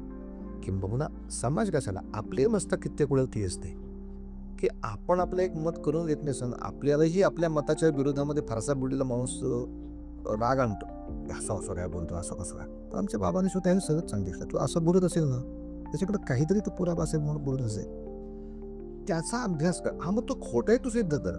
रागावून काय म्हणाले, काय माइंड तुझं डायव्हर्ट करून तुला काय म्हणाले, तू अस्वस्थ होऊन काय म्हणाले तुला. केव्हापासून मी ठरवलं की आरोप सुद्धा आनंदाने स्वीकारायचा, आधी हसतमुखाने स्वीकार, मग अभ्यास कर. तो काय बुडो करतोय त्याला आपण समजून सांगू शकतो. पण काही लोक समर्थनासाठी ऐकणारे असतात, पण काही लोक सत्य ऐकायला आणि स्वीकारायला दोन्ही तयार असतात. बुवा, आजचा जो समाज आहे तो इमोशनली वीक होत चाललाय का? म्हणजे काय वाटतं तुम्हाला? निश्चितपणे ते भयानक आहे. कारण माझ्या लहानपणी मला आठवतं हे प्रवास की कीर्तनासाठी वडिलांबरोबर किंवा एकट्याने प्रवास करताना समजा एस टीत बसलो, समजा एखाद्या माणसाने बिडी पेटव, काय बिडीचा दुराचा त्रास होणार नाही. त्याच्या शेजारी जो मनुष्य असायचा, म्हातारा कोणतरी माणूस, तो उठून सांगायचा माझा जे असं करू नका, मग त्रास होतो. पण असं एक जण म्हटलं की त्या एस टीतल्या जेवढ्या लोकांना ते नको आहे ते सगळे उठायचे आणि त्या माणसावर दबाव आणायचे की ते आजोबा सांगते तुला कळत नाही, वजा येते तू तर त्रास होते. त्यांना नव्हत्या तो त्रास त्यांनाही म्हणून नव्हता ज्यादा, पण हा त्रास एकूणच एस टीतल्या लोकांना होऊ नये असं ज्यांना वाटतं ते सगळे उठून नाही करायचे. बरं, पण आज दुर्दैवाने बघा ते इमोशन्स इतक्या बोथट झालेत की मला तू बिडी पेताना नाही म्हटलंच म्हणून एक जण दुसऱ्याला मारत असताना बाकीचं एस टीवाला हात मिळवून पुढे येत नाहीत, कोणी रोखायला पुढे येत नाही. तेव्हा तुमच्या संवेदना बोथट होणं यापेक्षा काय भयानक आहे की रस्त्यावरती कोणालाही पकडून झोडू शकतो, मारू शकतो. बघणारा समुदाय 100चा असतो आणि मारणारा समुदाय 4चा असतो. म्हणजे इथे कुठेतरी संत साहित्याची आपल्याला आठवण येते की साधं गाढव तडफडताना दिसलं तरी सुद्धा एकनाथ स्वतः धावत जातात, बरोबर, की त्याला पाणी पाजायला वगैरे राहणार. आणि लोक म्हणतात की दुसऱ्या कोणीतरी केलं असतं, तो कशाला केला, तर त्यांचं उत्तर फार छान आहे की तर माझं पोर असतं तर. ही जी इमोशनली अटॅचमेंट आहे समाजाशी, की मध्ये एक पिक्चर आला होता जॅकी श्रॉफचा, की ज्यामध्ये तो रस्त्यातल्या एका बाईला कोणीतरी गुंड छेडछाड असतो, सो गुंडाला मारतो. तो पोलीस स्टेशनला त्याला बोलवतो. त्याचा सत्कार असतो, थँक्यू म्हणतो. म्हणजे का तुम्ही थँक्यू म्हणला कोणास? त्यामुळे तू ते छेडखानीपासून जिला वाचवलं ती माझी वहिनी होती, माझी नातलग होती. मग तेव्हा तो विचार करू एकच की समजा ती नातलग नसते तर तुम्ही मला बोलू मिसतं का? म्हणजे आज या खात्यात राहून सुद्धा तुमच्या इमोशन्स किती फालतू झाले की तुमच्या घरातल्या बाईची जर छेड काढली तरच तुम्ही प्रशंसेला पात्र आहात, त्याच्यातनं वाचवलं तर इतर बायकांना वाचवण्यासाठी मी जर हेच केलं तर तुम्ही मला हा मारहाण करणारा गुंड म्हणून बात खालं. म्हणून खरी गोष्ट झाली आहे की आज कोरोनासारख्या काळामध्ये किंवा अशिक्षितपणामध्ये प्रचंड मोठा समाज घडलेला असताना आता वनवासी बिलासर आहेत, आदिवासी आहेत, ती मुलं तिथं शिकायला येतात. सगळ्यांना माहीत असतं की या पोरांचा पहिलीपासून ते 15वी पर्यंत बी आउटपास सगळ्याच म्हणून जेवणा खाणं कपड्या लागतं औषधा सोबतचा खर्च केवळ 50,000 रुपये असतो. पण असा एखादा विद्यार्थी माझ्यामध्ये उभा राहावा हा विचारही न करता जेव्हा रिसेप्शन्स आणि त्या डेकोरेशन्सवरती कोट्यवधी रुपये उडवणारी माणसं दिसतात ते स्वाभाविक जाणवतं ना की किती पोथट आहेत ती इमोशन्स यांच्या. ती त्यांच्या दृष्टीने ह्या लायटिंगला आणि त्या बुफेमध्ये सुद्धा घेऊन टाकून दिलेल्या अंदाला जास्त मोठी किंमत आहे. पण ह्याचा खर्च मी निम्मा कमी करीन, त्या बुफेमधले 4 पदार्थ कमी करीन. पण ह्याच 20 विद्यार्थ्यांना मी या माझ्या लग्नाच्या रिसेप्शनच्या निमित्ताने पायावर उभं करीन. इतक्या सुद्धा इमोशन्स नाही राहिल्या दुर्दैवाने. पण आता काही चित्रपटाने याच्यासाठी चांगला पुढाकार घेतलाय की आता बागवानसारखा चित्रपट ज्याच्यामध्ये घरातल्या नातवंडांना आजी आजोबांबरोबरचे इमोशन्स किंवा तारक मेहतासारख्या एखाद्या सिरियलने घरामध्ये एक वृद्ध व्यक्ती असल्याचा किती चांगला परिणाम त्या घरावर असतो आणि त्या वृद्धांना ते किती नीटपणे वागायचं असतं. दोन्ही गोष्टी आहेत. काही ठिकाणी वृद्ध त्रासदायकही असतात पण ह्या दोन्हीचा त्याने बॅलन्स अशा तऱ्हेने दाखवून एकमेकांबद्दलचे इमोशन्स ह्या चांगल्या केल्या आहेत. पण अजूनही थोडे इमोशनली आपल्याला स्ट्रॉंग केलं पाहिजे किंवा संवेदना वाढवली पाहिजे की बसमध्ये एखादा माणूस मुलीची छेड करत असताना बाकी सगळे बसमधले शांत बसून असतात तेव्हा ती इमोशनली वीक असणं हे भयावह आहे. भयावह. किंवा दुष्काळग्रस्त भागातल्या लोकांना अन्नधान्य देण्यासाठी तुम्हाला भिक्षाफेरी करावी लागते हे किती भयानक आहे. आणि असा दुष्काळग्रस्त भाग असताना सोने खरेदीवरती मी विचार करत असे तर निश्चितपणे दुर्दैवी होऊया. पण अनेकाचे अनेक प्रयत्न चालू आहेत, यश येईल का नाही. बुवा म्हणजे आपण आता मागे अनेक बातम्या बघितल्या की म्हणजे काही आध्यात्मिक विषयावर बोलणारे किंवा काही आध्यात्मिक आणि भरपूर उच्च पदाला गेलेले व्यक्ती असे लोक आहेत तर ते स्वतःच्या आयुष्यात अस्थिर दिसतात का? म्हणजे अशी काही उदाहरणं आपण मागे बघितली तर त्याबद्दल तुम्ही काय सांगा? त्याला 2 कारणं आहेत माझ्या दृष्टीनं असं माझ्या अभ्यासाप्रमाणे की एक तर ते बोलतायत छान, त्यांची स्वतःची साधना त्या प्रमाणात किती होत असेल कल्पना. किंवा दुसरे कारण असू शकतं की त्यांच्या साधनेच्या माध्यमातून मग त्यांचा जो काही लोकसंग्रह वाढतो, मग त्याच्यात राजकीय हस्तक्षेप सुरू होतात, मग की आर्थिक व्यवहार वाढतात आणि मग कालांतराने एखाद्या वेळेला त्या आर्थिक व्यवहारांसाठी सुद्धा काही विशिष्ट दडपण अशा लोकांच्या डोक्यावर येतात की ज्याच्यामध्ये मग त्यांची आत्महत्या किंवा या गोष्टी पाहायला मिळतात. पण आपल्या ह्या संपूर्ण वर्तुळात राजकीय व्यक्तींनी येऊन उपदेश घेऊन जावं, साधुचारी होऊन जावं यापेक्षा राजकीय वर्तुळात माझं नाव मोठं असावं यासाठी जर काही टेबलाखालनं विषय झाला असेल तर मग मात्र त्या व्यक्ती कुठेतरी अयशस्वी किंवा आत्महत्याग्रस्त आपल्याला असं दिसतात किंवा काही जागेच्या कडपडीमध्ये राजकारणी लोकांनी त्यांना फसवलं गेलं असेल. पण म्हणजे फसवलं गेलं असेल याचं कारण बेसिक तेच राहतं की तुम्हाला त्याची अभिलाषा काहीतरी मिळायची म्हणून तुम्ही काहीतरी व्यापार करायला जातात आणि मग त्याच्यात गडबड होते. तर थोडी 2 कारणं अशी वाटतात की व्यक्तिगत साधना काही वेळेला कमी पडते आणि काही वेळेला आपला लोकसंग्रह वाढल्यानंतर त्या आर्थिक अभिलाषांवरती नियंत्रण मिळवता येत नाही आणि मग त्याच्यातून काही संघर्ष वगैरे राहतात त्यातून होतं. तेव्हा माणसाने मोठं होऊ नये असं नाही, पण आपल्या साधनाची उद्या तडजोड करावी लागेल इतकं नक्की आपल्या नीतीपासून दूर होऊ नये. पण अशी उदाहरणं आपल्याला 2-4 ऐकायला मिळतात. पण बाकी अनेक आध्यात्मिक क्षेत्रामध्ये मोठ्या स्तरावर असलेली माणसं आहेत चांगल्या अवस्थेमध्ये. हे सगळेच अधपतीच होत आहेत असं नाही. फक्त जे होत आहेत त्यांची पेपरवर बातमी येते, जे होत नाहीत त्यांचं काही त्या प्रसिद्धी मिळत नाही, म्हणून तो प्रश्न आहे. पण साधना करणारे जर बोलतायत त्या पद्धतीनं ते चांगली साधना करत असते तर ते चांगल्या पदावर राहतात. तेवढी साधना झाली नाही तर मग एखाद्या वेळेला असं होतं. बुवा म्हणजे आजचे लोक आहेत हे विचार ऐकतात की फक्त व्हायरल क्लिप्स, म्हणजे हे काय वाटतं तुम्हाला? पुन्हा एकदा उत्तर दोन्ही असंच म्हणायला लागेल. एक वर्ग आहे तो व्हायरल क्लिपवरती समाधान मानतो, पण एक मोठा वर्ग आहे की जो विचार ऐकायला येतो आणि त्याच्याहीपेक्षा सम्यक विचार ऐकायला येतो. की आम्ही जर सुचवलं एखाद्याला, आम्ही कीर्तनामध्ये अशी बरीच लोक मला बघायला मिळतात आणि आम्ही त्यांच्याशी चर्चा पण करतो की तुम्ही कुठल्या क्लिप्स ऐकता, तर मग काही माणसं म्हणतात की आम्ही याचे फॉलोअर आहोत, यांच्या आम्ही क्लिप ऐकतो, आम्ही त्यांचे फॉलोअर, आम्ही त्यांच्या क्लिप्स ऐकतो. ओके, तर आम्ही मग त्यांना सुचवतो की असं नका करू, थोडं याच्या विरोधामध्ये काही लोक जे आहे त्याचं पण थोडं ऐका. प्रत्येक जण खूपच चांगला करतोय असं नाही आहे. तुम्ही सारखं त्याचंच ऐकताय म्हणून तुम्हाला वाटतं की ह्या बरोबर बोलतोय म्हणून. पण याच्याही बोलण्यामध्ये काहीतरी दोष आहेत, काहीतरी उणीवा राहणार आहेत, ते त्याच्याकडे तुम्हाला भरून निघतील. तर तोही विचार ऐकून ठेवा.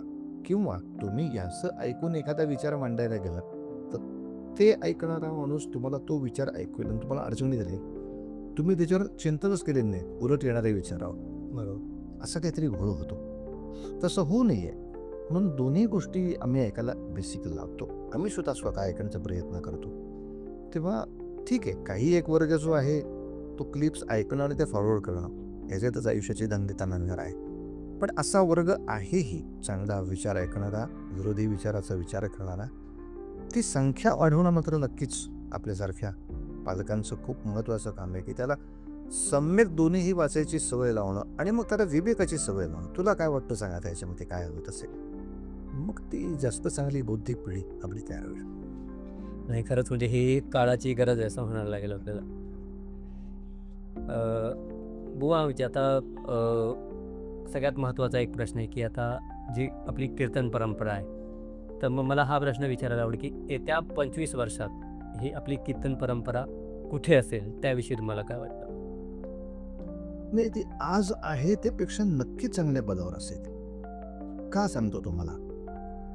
कारण मी मगाशी सांगितलं तसं म्हटलं 40 वर्षाचा एक काळ असा होता की जिथे कीर्तनकार फक्त निवृत्तीवरच बोलत होते, त्यामुळं तरुण माणसं बाजूला झाली होती.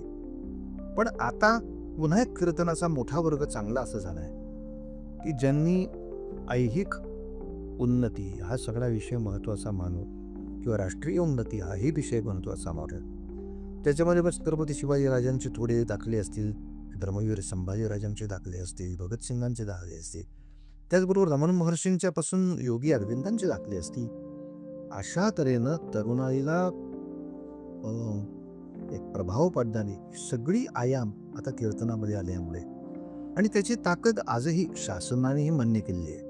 किंवा आज शासनही चांगल्या चांगल्या ज्या मोठ्या योजना असतात त्या लोकांच्या हृदयापर्यंत पोहोचवण्यासाठी नुसती रीड करण्यापेक्षा कीर्तनाचा वापर जास्त करतात. तेवढ्यात कीर्तनकार तुम्ही जे कचरा निर्मूलक कसं करावं ते सांगा, म्हणजे आमचे लोक चांगलं कचरा व्यवस्थित त्याचं कंपोस्ट खत तयार करतील. तेव्हा कीर्तनाचा लोकांवर असलेला प्रभाव किंवा चांगल्या कीर्तनाचा चांगला प्रभाव हा आज आहे. आणि आता विद्यार्थ्यांमध्ये सुद्धा अशा तऱ्हेची मूल्याधिष्ठित कीर्तन परंपरा जी येते ती एक आर्ट फॉर्म म्हणून सुद्धा मुलांना आवडते.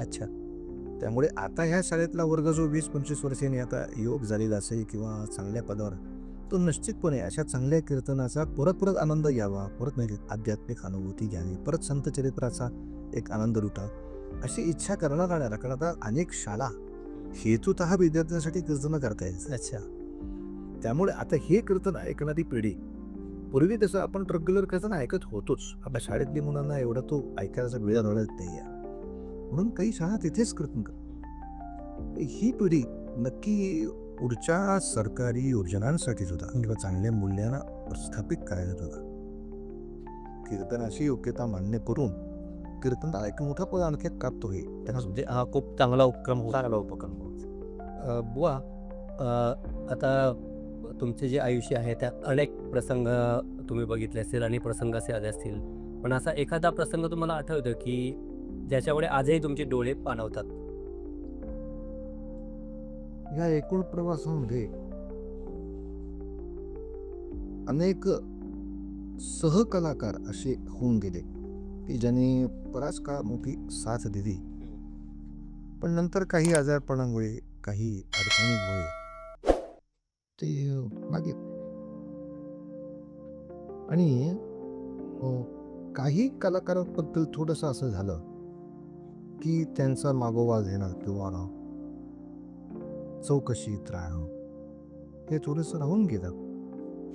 आणि परिणामतः त्यांचे जेव्हा निधन वार्ता आली, निवर्त आली अशी वार्ता आहे.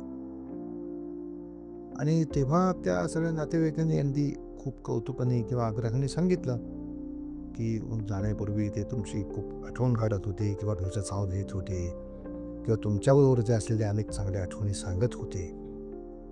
मासवेला असं थोडंसं हृदयाला वाईट वाटलं की ते घरच्यांनी पण मला इतकं सुचवलं नाही की आता अशी अवस्था आहे तर तुम्ही येऊन जा.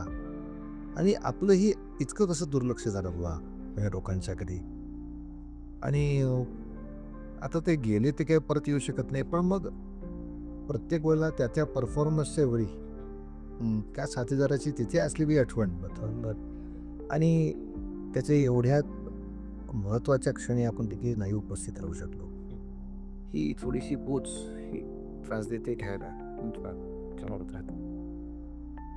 आणि आता एक प्रश्न असा आहे की म्हणजे तुम्ही इतक्या लोकांमध्ये राहतात, म्हणजे अगदी असंख्य लोकांमध्ये नेहमी वावरतात राहतात, पण असं वाटतं का तुम्हाला कधी एकटेपणा जाणवतो का इतक्या लोकांमध्ये राहून? वेगळ्या अर्थाचा एकटेपणा असतो तो.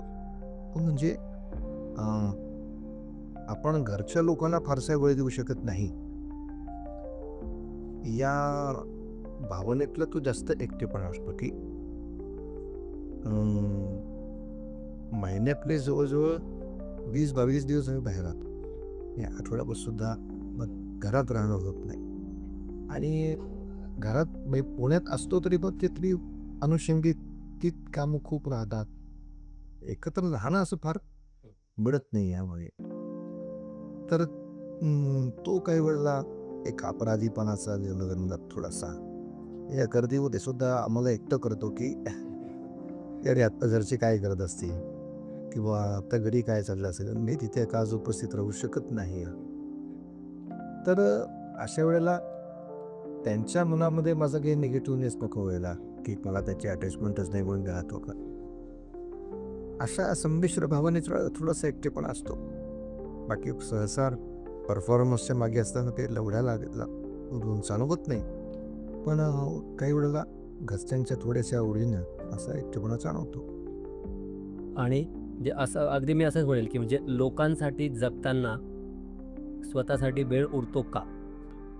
नाही, तो आता कसं आहे, साधनेमध्ये आम्ही कित्येक वर्ष असल्यामुळे आम्ही तो हेतुतः तो वेळापत्रकामध्ये तो काढायचाच अनुशासन ठेवलेलं आहे. अच्छा. त्यामुळे स्वतःच्या साधनेसाठी काढला नाही असा सहसा दिवस होत नाही. बरोबर.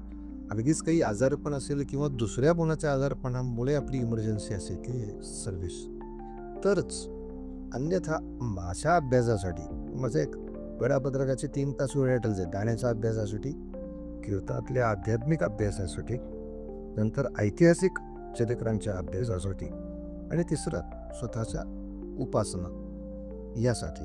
हे माझे 4 तास काय झालं तरी कुठेही असो, कुठल्याही प्रवासात असो ते बाजून निघतात. अशी सगळी इमर्जन्सी असेल तर तसं होत नाही.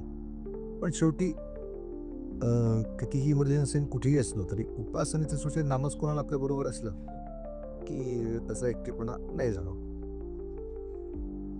बुवा, म्हणजे अगदी आता नामस्मरण तुम्ही म्हटलंय की नामस्मरणाचा विषय काढला, तर मग अनेकांना प्रश्न असतो, अगदी मलाही प्रश्न आहे की नामस्मरण कसं करावं? आता आपल्याकडे 2 प्रकारचं स्मरण सांगितलंय. एक नामाचं स्मरण आणि दुसरं नामातून त्याचं स्मरण. दोन्हीचा अर्थ तो आहे. तर सहसा आपल्याला असं धरलं जातं की ज्या आपण कुळामध्ये असो त्या कुळामधल्या परंपरेचं जे दैवत आहे त्याचं नामस्मरण करा. समजा आता माझ्या कुळामध्ये कोणाचं पूर्वी नामस्मरण होतं मला माहीत नाही, तर आणि माझ्या पूर्वपुण्याने मला कोणाचा गुरुपदेश मिळाला, गुरुमंत्र मिळाला, तर मग त्या मंत्राचं सुद्धा अखंड उच्चारण हे चालू शकतं. काही लोक असं करतात की कुळाने आलेला माझ्याकडचा नाव आहे ते श्रीराम जरांगे नाव आहे आणि मी आता उपदेश घेतला आहे तर त्याने मला असा मंत्र दिला आहे. तर मग ती जिथे बैठक टाकून एक विशिष्ट साधना अनुष्ठान असं जेव्हा करतात तेव्हा ते त्या मंत्राचं करतात आणि मग बाकी दिवसभर येता जाता उठता बसता कार्य करतात, नेहमीचं त्याच्या कुळाचाराचा मंत्र घेतात. तेव्हा हे दोन्ही प्रकार असतात ते दोन्ही सन्मान्य आहे. म्हणजे अशी एखादी गुरुपदिष्ट वेगळी उपासना हे तुमचं बूस्टर डोस आहे. ती मोठी रश आहे आणि हे तुमचा रेग्युलर मील आहे त्यांच्या घरामध्ये असलेला. हा दोन्ही म्हणजे जर घरामधली परंपरा हीच असली नाही, याच परंपरेतला कोणी गुरु मिळाला आणि पुन्हा त्याने हाच मंत्र समजा चुकून दिला तर वेदन गुरु म्हणजे एकाच कंपनीची पोस्टर पण मिळाला आणि एकाच कंपनीचं मील पण मिळाला असं येऊ शकतं. पण अगदी काहीच माहीत नाही अशा सर्वसामान्यांच्यासाठी आपल्याकडे सीतांडे जे हा बेसिक मंत्र सांगितला जातो.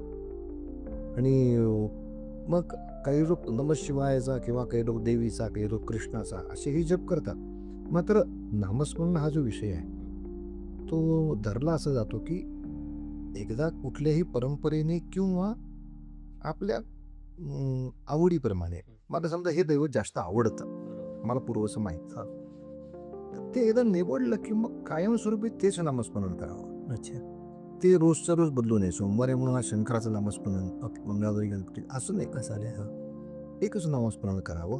हां, आता गुरुपदिष्ट मंत्र जर काही वेगळा असेल तरी उपासना दिली असेल तर उपासनेच्या काळामध्ये गुरुपदिष्ट मंत्र ठेवावा. ते दोन्ही एक असतील खूपच छान नसतील तर. आणि नामस्मरण करण्याला नाम उच्चारण करणं, स्मरण म्हणण्यापेक्षा स्मरणाचं उच्चारण करायचं असतं. त्याला एक फार चांगली गोष्ट अशी आहे, गुरुपदिष्ट मंत्राची उपासना असेल त्याला स्नान केलं पाहिजे, विशिष्ट जागा पाहिजे, ते आसन पाहिजे, ती माळ पाहिजे, हे सगळ्या गोष्टी आवश्यक आहेत. नामस्मरणाला ह्या सगळ्या अटी नसतात. आणि मोटरमध्ये प्रवास करता करता किंवा स्नानही झालेलं नाही आहे तुमचं, त्यालाही अजून वेळ आहे, तरी सुद्धा अखंड नाम तुम्ही तुमचं इतर कार्य करताना सुद्धा घेऊ शकता. मात्र हे घेतल्याने तुमची शरीरशुद्धी, अंतरशुद्धी ही फार चांगल्या तऱ्हेने होते. हा म्हणजे आता श्रीराम जयराम मी काय म्हटलं की रामनाम ही मुळातच आपल्या अध्यात्म साधनेमध्ये अशी नामाची गोष्ट आहे की जी ज्याला आपण कॉमन टर्म जसं म्हणतो ते कुठल्याही शरीराला सांगते. नमः शिवाय सगळ्यांना पेलतो असं नाही, आणि त्यासाठी त्या युगा अधिकार किंवा त्या गुरुचा अधिकार आणि घेणाऱ्याचा अधिकार दोन्हीवरती अवलंबून पडला. किंवा कृष्ण आहे वासुदेवाय सुद्धा प्रत्येकाला पेलतोच असं नाही. तेव्हा रामकृष्ण हरी हा विठ्ठलाच्या रूपाचा मंत्र किंवा मग जय जय श्रीराम जय राम हा मंत्र, अशा नामाचं अनुष्ठान.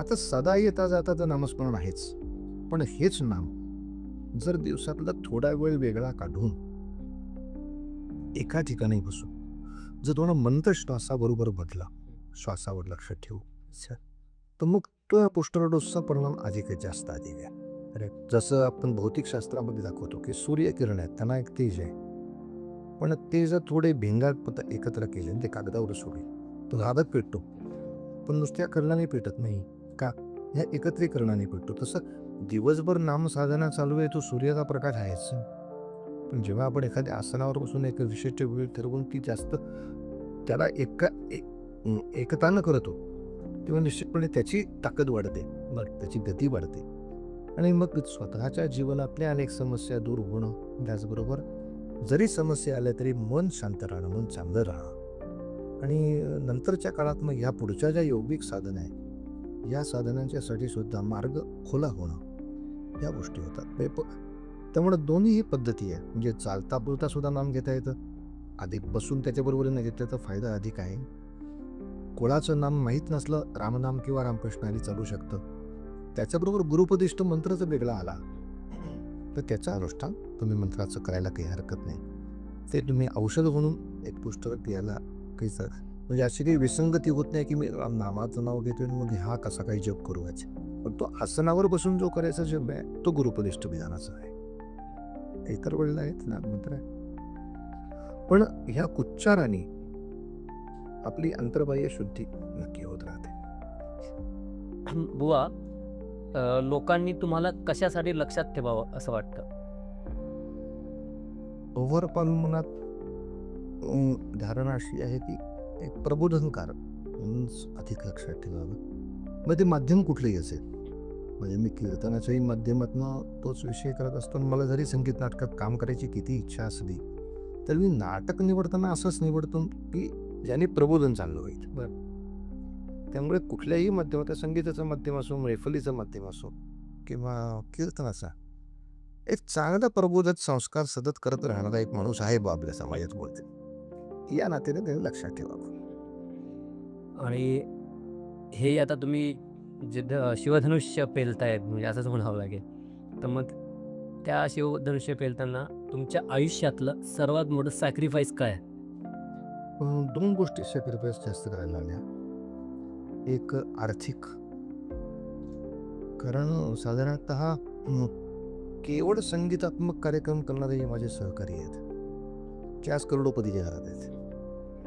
पण अजूनही संगीताचा कार्यक्रम करण्यासाठी बाबा एक 4 लाख रुपये दिले पाहिजेत, ही मानसिकता आहे. ती मानसिकता कीर्तनासाठी नाही आहे. बरोबर.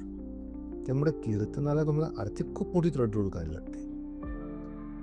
आणि म्हणजे त्यातल्या वागणुकीत सुद्धा फरक असतो. म्हणजे माझीच संगीताची मैफल जर असेल तर माझी राहायची व्यवस्था 3 स्टार हॉटेलला असते. आणि याच माणसाने माझं कीर्तन ठेवत असेल तर माझी राहायची व्यवस्था धर्मशाळेत असते. इतका फरक आहे. एवढा फरक आहे. की गाण्याचा कार्यक्रम असेल तर तो मग एक सिस्टीम पुढं, आणि कीर्तन असेल तर तो मंगल कार्यालयातले पाहिजे लावतो. तर खूप वेळा माझे मित्रही म्हणतात, तू मूर्ख आहेस का? तू काय ते 10-15 हजारावर कीर्तन करतो मूर्खाचं? अरे काका, लाख रुपयासाठी आपण काही करायचं असतं. संगीताला आज ती मान्यता आहे. 5 लाख रुपये मागितले तरी लोक देणार आहे. 5 लाख रुपये नाकारून तुझ्या एका या मूर्खपणासाठी कशाला जीव काढतोयस? तर जे सांगता येतं की संगीताने करमणूक किती वेळ, त्यांनी काही प्रबोधन होत नाही. आणि प्रबोधनाची किंमत आपण करू शकत नाही. मग एक आर्थिक सॅक्रिफाय खूप करायला लागला. दुसरं, मग असे म्हटलं त्याप्रमाणे की आपण घराला फार वेळ नाही देऊ शकत या सगळ्या उदाहरणात ते. आणि त्यामुळे असं पूर्वजांची पुण्यही चांगली आहे, मुलं चांगली आहेत, त्यामुळं ती काही विपरीत आईवडिलांचं लक्ष नाही म्हणून ते कुठल्या तरी मार्गाला गेले मग असं काही होत नाही. ते लोक आज चांगले वेल सेटल होऊन त्यांच्या अधिकाराखाली ते चांगले त्यांचे विद्यार्थी तयार करत आहेत. त्यामुळे ती देवाची कृपा लाभली. पण त्यांना आपल्याला घडवण्यासाठी किंवा एकूण फॅमिलीसाठी फार वेळ देता नाही आला, ही एक मोठा सॅक्रिफाईस आहे त्याला. बुवा, म्हणजे आता तुम्ही सांगितलंच की आता ही आपली पुढची पिढी आहे आणि ती उत्तम काम करतेच आहे. मग ही जशी तुम्ही आता तुमच्या वडिलांची परंपरा पुढे आणली आणि त्याच्यात अजून भर घातली जसं सांगितलं, पण तशी ही परंपरा तुमच्या पुढच्या पिढीने पुढे न्यावी असं वाटतं का तुम्हाला? निश्चितपणे वाटत आहे. त्या मार्गाने मी प्रयत्नही केले आणि आता खूप चांगले तऱ्हेने ते यशस्वी पण होत आहे. म्हणजे माझी मुलगी आता चांगली उत्तम कथ्थक डान्सर आहे, कथ्थक गुरु आहे. अच्छा. तर ती कथ्थकच्या माध्यमातून सुद्धा अनेक चांगल्या चांगल्या कथा कीर्तन कथ्थक अशा रूपाने स्टेजवर आणण्याचा प्रयत्न करते. मुलगी आता MA विथ फिलॉसॉफी पूर्ण त्यांनी केलेली आहे. तर याच्यामध्ये आता PhD सर्जरी करत असताना शूटिंग एडिटिंग यातले त्याचा रस असल्यामुळे एकूणच चित्रपटसृष्टीमध्ये किंवा मालिकासृष्टीमध्ये फिलॉसॉफीचं काय स्थान आहे, कशी जपली गेली, कशी नाही जपली गेली, याचा तौलनिक अभ्यास करत तो काही उत्तम रसग्रहण आपल्यासमोर मांडतो आहे. अच्छा. आणि त्याचा चांगला दोघंही छान कीर्तनं करतात, चांगली प्रवचनं करतात, चांगली व्याख्यानं देतात. आणि माझी आता जवळजवळ 20 एक विद्यार्थी आज सर्व समाजामध्ये उत्तम तऱ्हेनं कीर्तनाच्या सेवा देत आहे. तेव्हा विद्यार्थी याही मार्गाने पुढची पिढी आणि घरं याही मार्गाने पुढची पिढी त्यांनी हे कार्य करावं अशी इच्छा आहे. चारुदत्त आफळे या नावामागे सर्वात न बोललेली वेदना कोणती? सगळ्यात मोठी वेदना अशी आहे की आता जवळजवळ गेली 40 वर्ष तरी या क्षेत्रामध्ये आपण काम करतो. प्रचंड अभ्यास करायचा किंवा प्रचंड सादरीकरणासाठीचे कष्ट घ्यायचे. मगाशी सांगितलं तसं की एवढे सगळं कष्ट करून सुद्धा त्याची कदर होत नाही. एक मोठी विचित्र वेदना त्यामागे आहे की आकाशवाणीवरती मी त्यांना सांगितलं, मी आज एक एकांकिका सादर केली होती आणि एकांकिकेला मग त्यांच्या आकाशवाणीप्रमाणे पेमेंट होती. लेखकाचं पेमेंट अमुक, दिग्दर्शकाचं अमुक, कलाकाराचं अमुक, संगीतकार अमुक, त्यातला गायक अमुक, त्यातले वादक. आणि जेव्हा मी हाच कागद त्यांना डोळ्यासमोर तो मी कीर्तन सादर करतो, तेव्हा ह्यातली संगीता मी लिही आहे, याचं दिग्दर्शन माझं आहे, सादरीकरण मी करत, गीत तिखट माझं आहे, संगीत माझं आहे, गायक मी आहे. तर ही सगळी पेमेंट एकत्र करून मला खूप देणार म्हणलं त्याच्यामध्ये. तर ते केवळ एक परफॉर्मर हे सगळं करू नये, तुम्ही फक्त तेवढे एक परफॉर्मन्स असेच त्याच्यामध्ये शिल्पित राहता. किंवा आम्ही विवेकानंद आणि शैक्षणिक धोरण किंवा शिवाजीराजे आणि राजकीय लष्कर धोरण या विषयाला एवढे अभ्यास करून त्याचे पेपर्स तयार करतो, त्याची कातरणूक करतो, व्हिडिओ करतो, अमुक टाकतो, तमुक करतो. पण शासकीय दरबारी त्याचा जो विचार केला पाहिजे की नाही बो इतका व्यवस्थित त्याच्यात पेपर असतात, म्हणजे तिथे जे पेपर सादर होतात ते बघितले तरी असं वाटतं काय असल्या टोकार अभ्यासाच्या माणसाने मी का ते खाल्ला परिस्थितीवरती ठेवलंय. बरं, माझे ओळखीचे नाहीत लोक असंही नाही, मी त्याला भेटून सांगतो की ह्या पेपरमध्ये किती त्रुटी आहेत आणि मी सादर केलेल्या पेपरमध्ये किती माझे हे अगदी बरोबर होत आहे ना, तुमचं पेपर खूप छान आहे, सगळं जरी झालं तरी त्याची योग्य ती जाण किंवा त्याची योग्य ती कदर ही अजूनही व्यापक लेवलला होत नाही.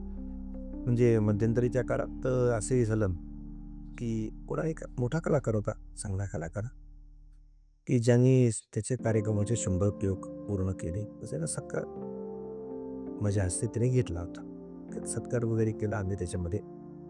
मग त्या कलाकाराने मात्र ते जाणीवपूर्वक सांगितलं की मी थिएटरमध्ये 100 शो केले. एक थिएटर कितीच असतं, हार्डली 1000 खुर्च्यांचं, सगळ्या खुर्च्या प्रत्येक वेळेला भरल्या असतात असं काही नाही. सरासरी जर सगळ्याची काढली तर 100 प्रयोगात प्रत्येक प्रयोगात 500 माणसं नक्की पाहिजे होती, 500 माणसं नक्की होती.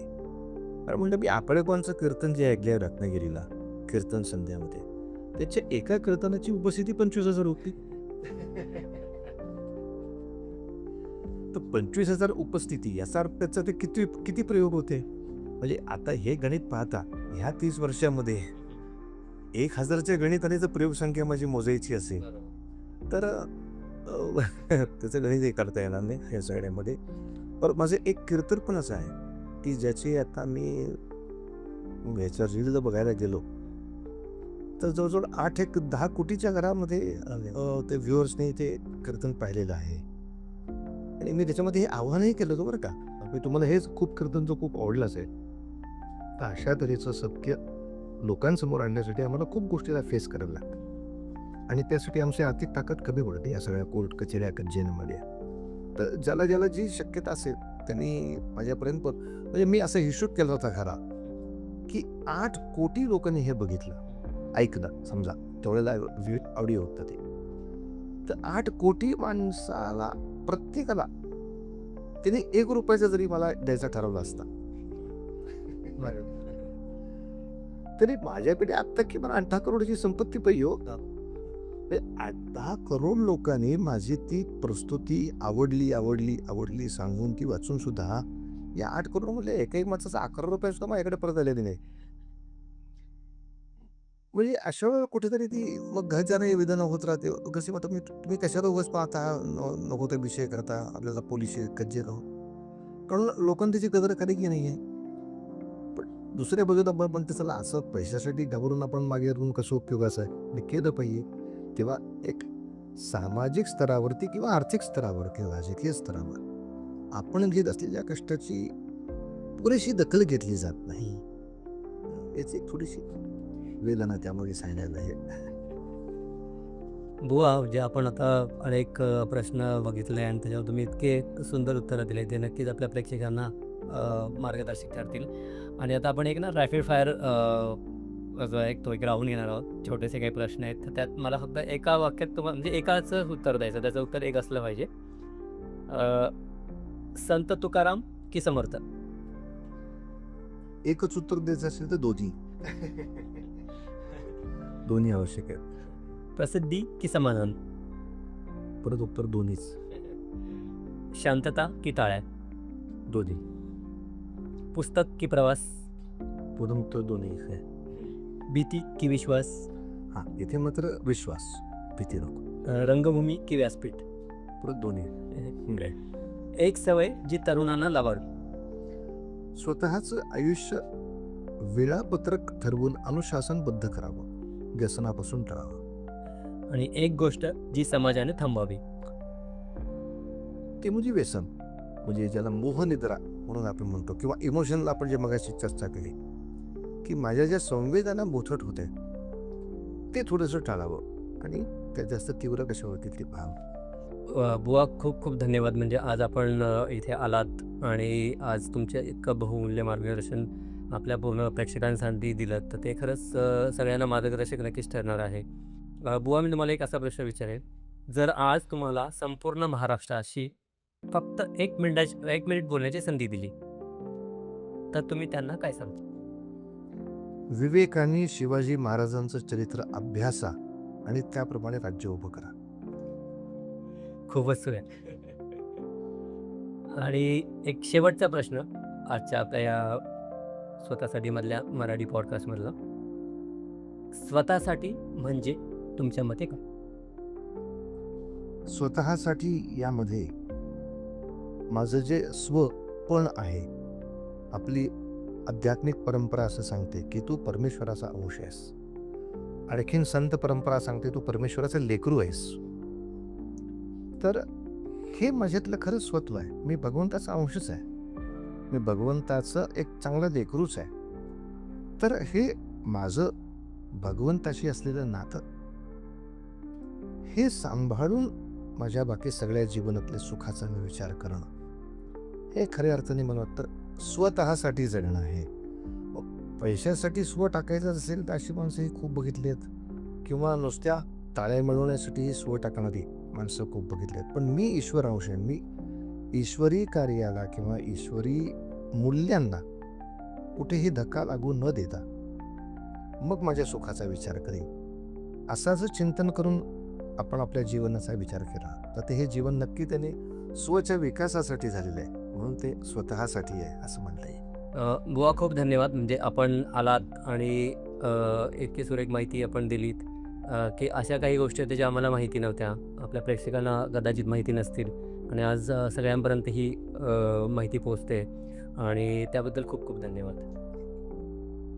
आजचा संवाद हा फक्त मुलाखत नव्हती तर विचार, संस्कार आणि आत्मपरीक्षणाचा प्रवास होता.